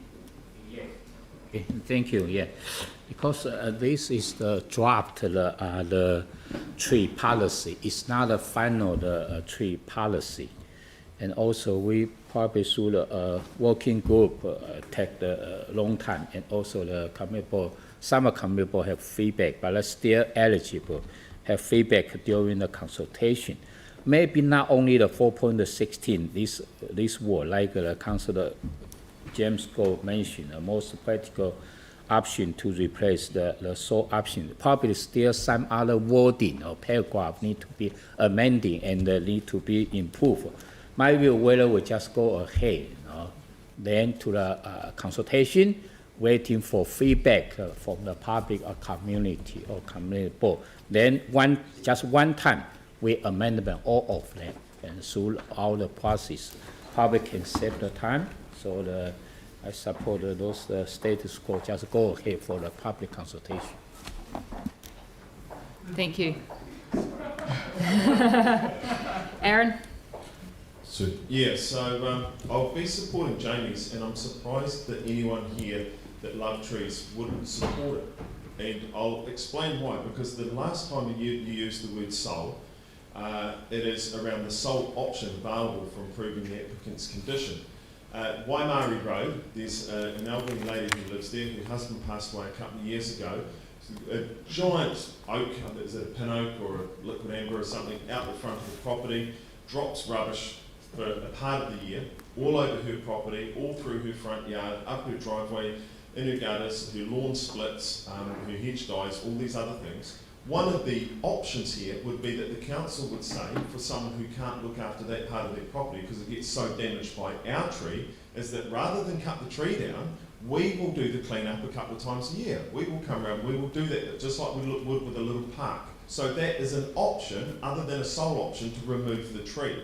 So not including Jamie's, what Jamie is trying to get moved here, is saying that you want the only option to be if someone's got a medical, and it can be mental health, I believe, it'll be a brave council to say that we don't include mental health, so then the sole option would be removal of the tree, which would make no sense if the applicant was happy that we came up with other options, not sole option. Sole option here says removal of the tree. So, you know, you can vote against trees if you want, or you could support Jamie's amendment. And then Jake. I'm sure a lot of this will be debated and talked about through the hearings process, which is a great opportunity for people to bring up their concerns and for the hearings panel to consider them. Thank you. Jake? Yeah, just in Aaron's example, the sole option in that case would be clean up the mess. It wouldn't be take down the tree, because we can't possibly clean up the mess. And also your community board's welcome to fund the twice a year clean up with your DRE. Point of order, please stay there. Okay. Anyone further? James, you look like you're about to speak. Kia ora. Well, I live in a place called Betula Place, which is the botanical name for the birch tree. And a few years ago, I came home and they'd cut down, I won't say who they are, but they'd cut down 4 50-year-old trees in my street with no consultation whatsoever. Right? So I have a real interest in this, and I just wanted to be able to say that. Okay? So watch the way I vote. Okay, well, before Pauline wraps up, I'll just say a few words in that, you know, we are the garden city, and as part of that, the trees are our soul. Get the pun? Sorry. And we need to protect our trees. Our street trees are protected under the district plan. We need to afford them as much protection as we can through this process. I have no doubt that if we changed the words to most practical, what we would get is a whole pile of people coming and submitting saying, please change it back to sole. And if we leave it as sole, we'll get some people coming along and saying, please change it to most practical. That's something for the hearings panel to decide. And I think that having gone through a really good process, this has been to the community boards, and I would hate to change it at the last minute now after it's been through, after so much. I think I first came across the tree policy sort of 6-7 years ago, and so really good to have it here, have it as a draft that goes out for consultation. Jamie will be on the panel, and we'll make sure that that particular issue is dealt with, and I would really, really like to see us approve it as it is. Thank you. Pauline? Yeah, I pretty much was going to say something like that, Sarah, but I understand the sentiment that James is looking for here, but I do feel that it is also, it's pretty last minute, and that word practical is probably not the right word either, and I don't think it's for us here today to wordsmith this and find the right word. I think it's far too loose, open for interpretation, so what we're trying to find here is a reasonably tight policy.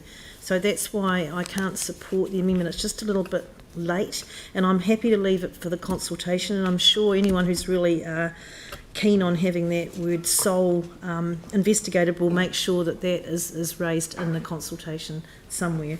So I'm happy to put this out for consultation as it is now, and I'm ecstatic to do that, and really grateful to staff for all the work and for everyone who's worked on this, for the patience and the fortitude and the stamina to go through. So I'll be supporting it today, and I won't support James's amendment. I'm sorry, it's just not quite right for me. Okay.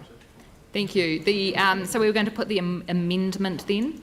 Those in favour of changing the words to most practicable from sole, please say aye. Aye. Those against? Aye.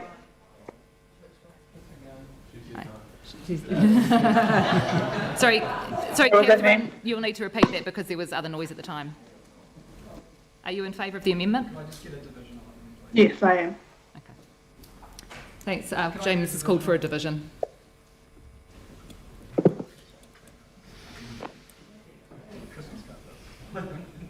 Councillor Templeton? No. Councillor McClellan? No. Councillor McDonald? Yes. Councillor Johansson? No. Councillor Galloway? No. Councillor Daniels? No. Councillor Coker? No. Councillor Chin? No. The Mayor? No. Councillor Scandrett? Yeah. Oh, no. Councillor Major? Is that yes? Yeah, it wasn't it? Councillor Kewen? Yes, of course. Councillor Goff? Yes. Councillor Davidson? No. Councillor Cotter? No. Councillor Chu? Yes. Councillor Turner? No.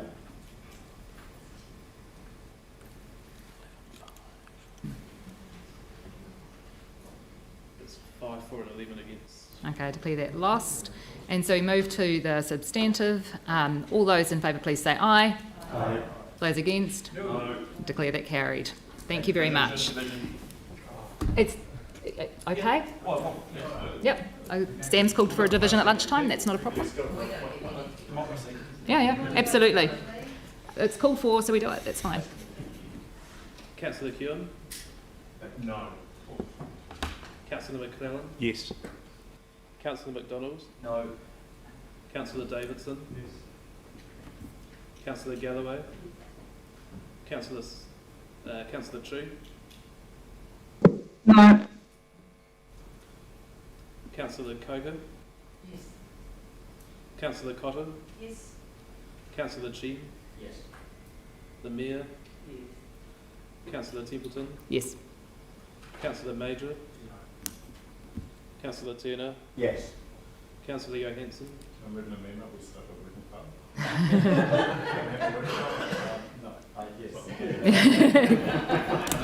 That's no to the working party, yes for the vote. Yeah. Councillor Daniels? Yes. Councillor Goff? No.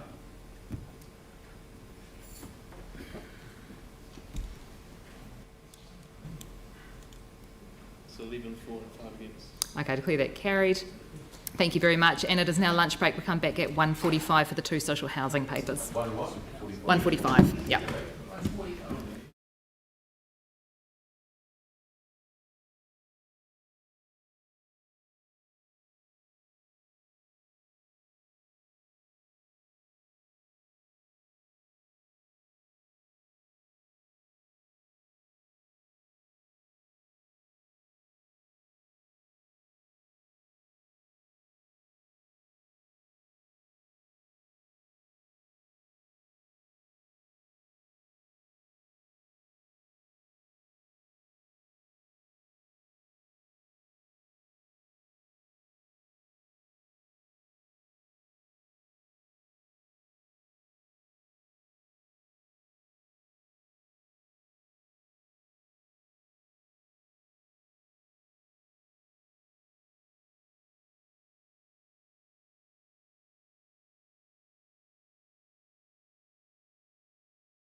down there to avoid noise.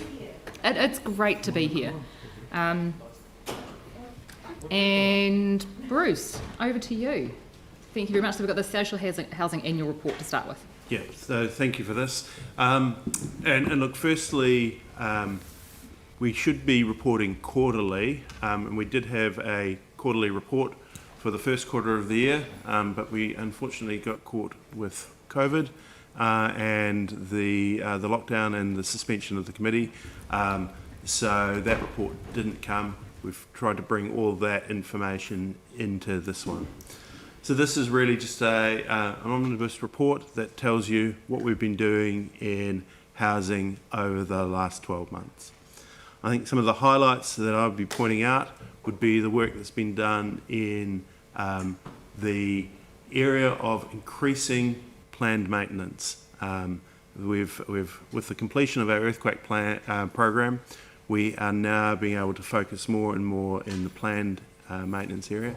And the staff that are sitting behind have done a really good job in lifting that and doing more work, particularly in areas like painting, grounds maintenance for trees and those type of things, footpaths, etc.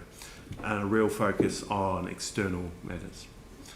Some of the other highlights is the warm and dry program, where we have now installed heat pumps in all of our units, and all of them, the heat pump aspect is complete. Ventilation is nearly complete. Nearly complete, due to be completed 30th or end of September. Currently we've installed 1,962 units with 178 remaining at the beginning of this week. So.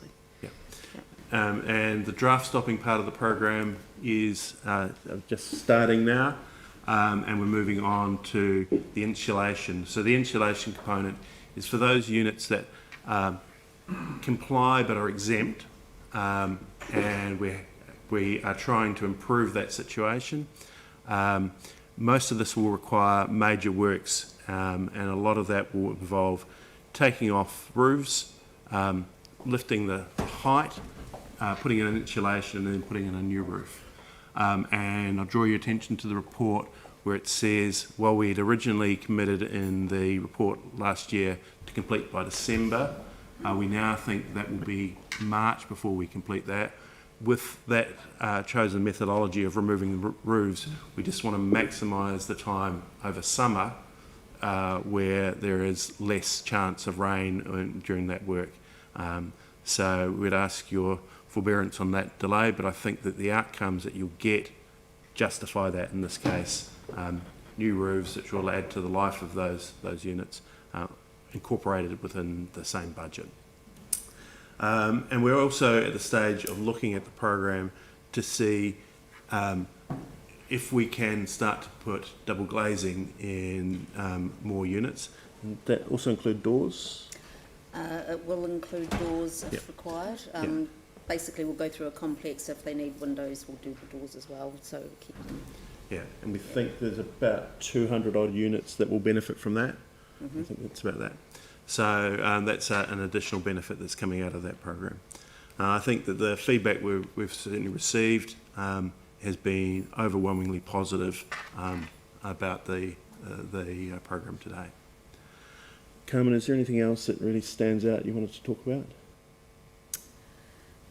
I just guess the overall kind of amount of work that we have done this year. I mean, we've completed the earthquake program, which ran from April 2019 through to the end of December. We completed 161 units, upgrades, and just the overall general program that we have delivered in terms of, as Bruce has already mentioned, a lot of the exterior paints, the planned program in terms of paths, the gardening program that we have in terms of major works and trees, etc. And as well as we have completed quite a number of interior works, upgrades that we take the opportunity to upgrade and remodel when they are vacant, which is quite a significant piece of work that we do. And also we have started the curtaining program, which I think is also a huge bonus. And we have done one complex around that, which was 68 units. I believe we installed 58, installed into 58 units where tier units declined for that work to be done. And also, obviously, our warm and dry that we're continuing to do, which our team is highly involved with as well. And that program has been running to date really well. We're achieving a lot of significant progress with that. So I think our team has contributed significantly to the upgrade of the portfolio over this last year, and I'm very proud of what the team have achieved over that time. Great, thank you very much. Mike, then Melanie. Thank you. And some of those highlights are great to hear and read. I guess the question I've got is around a couple of sites and the future of them. And one of them is the vacant bit of land on Salisbury Street, and the other one is Beachville Road. And I guess when we look at them, and I'm just wondering what is the train of thought. There's a lot of money, I guess, tied up there in land that we could reinvest back into more social housing that currently we could develop there. I'm just sort of wondering if there's any thoughts on those. So Salisbury Street, that vacant land is currently being given to the trust. Okay. So that's there. Beachville, It's also is that there as well? Transferred to the trust. Okay. Yeah. However, the point is well made, and at a coming council meeting, you'll see a report on Cecil Courts, which is on Brougham Street, where we're recommending that we dispose of that property and then reinvest the returns from that, subject to council agreeing to that path, in lifting the quality of units. And we're working on another report on another complex as well that should come through to council. And the reason for council rather than this committee is this committee's delegations, as far as I can see, doesn't include the disposal of land aspect, which is something we might need some discussion on. But there is some work going on along those lines. And I assume those two places that I mentioned, that the trust would be considering what the best use for that is land is. Absolutely. And I can get some updates and I'll provide with memos from the trust on that. Melanie? I'm going to ask the obvious, but if people aren't wanting the thermal curtains in now, they'll be put in when they move or it becomes vacant, I presume? Yes, absolutely. Yeah, so I mean, in terms of the curtaining program, if tenants do not wish to have the curtains, then that is their consideration. But obviously, as we go through vacant programming, that will be the standard, and we will upgrade at that point. Right. Any further questions? Right, do I have a mover for receipt of the report? Mike and then Melanie, thank you. Okay, any debate? No, in that case I'll put that. All in favour say aye. Aye. Any against? Aye. Thanks, Catherine. I declare that carried. Thank you very much. That was really good. Thanks, Carmen and Bruce. Thanks. And so now we move to the item 20, the social housing lease and maintenance. So Bruce, do you want to quickly talk us through this one? Look, this is fairly, I think the report stands for itself. Essentially, what I'm seeking is for you to give me permission to go and have some discussions with the trust about changes. We can't necessarily agree on the direction of those changes yet because there is a whole lot of other processes that need to go through. But because I don't have a delegated authority and no officer has delegated authority, we need your permission beforehand to start the conversation. So I think essentially I'll leave it at that. Thanks. Sam's happy to move. Do I have a seconder? Mike? Do we have any questions from people? No? Okay. In that case, I'll put the motion. All those in favour say aye. Aye. Any against? No, I can declare that carried. Thank you very much. Thank you. I know. We covered off those earlier. Yeah, we did cover up those. They were included, and the minutes were included. So, I'm scrolling down because Anne was going to do our closing karakia.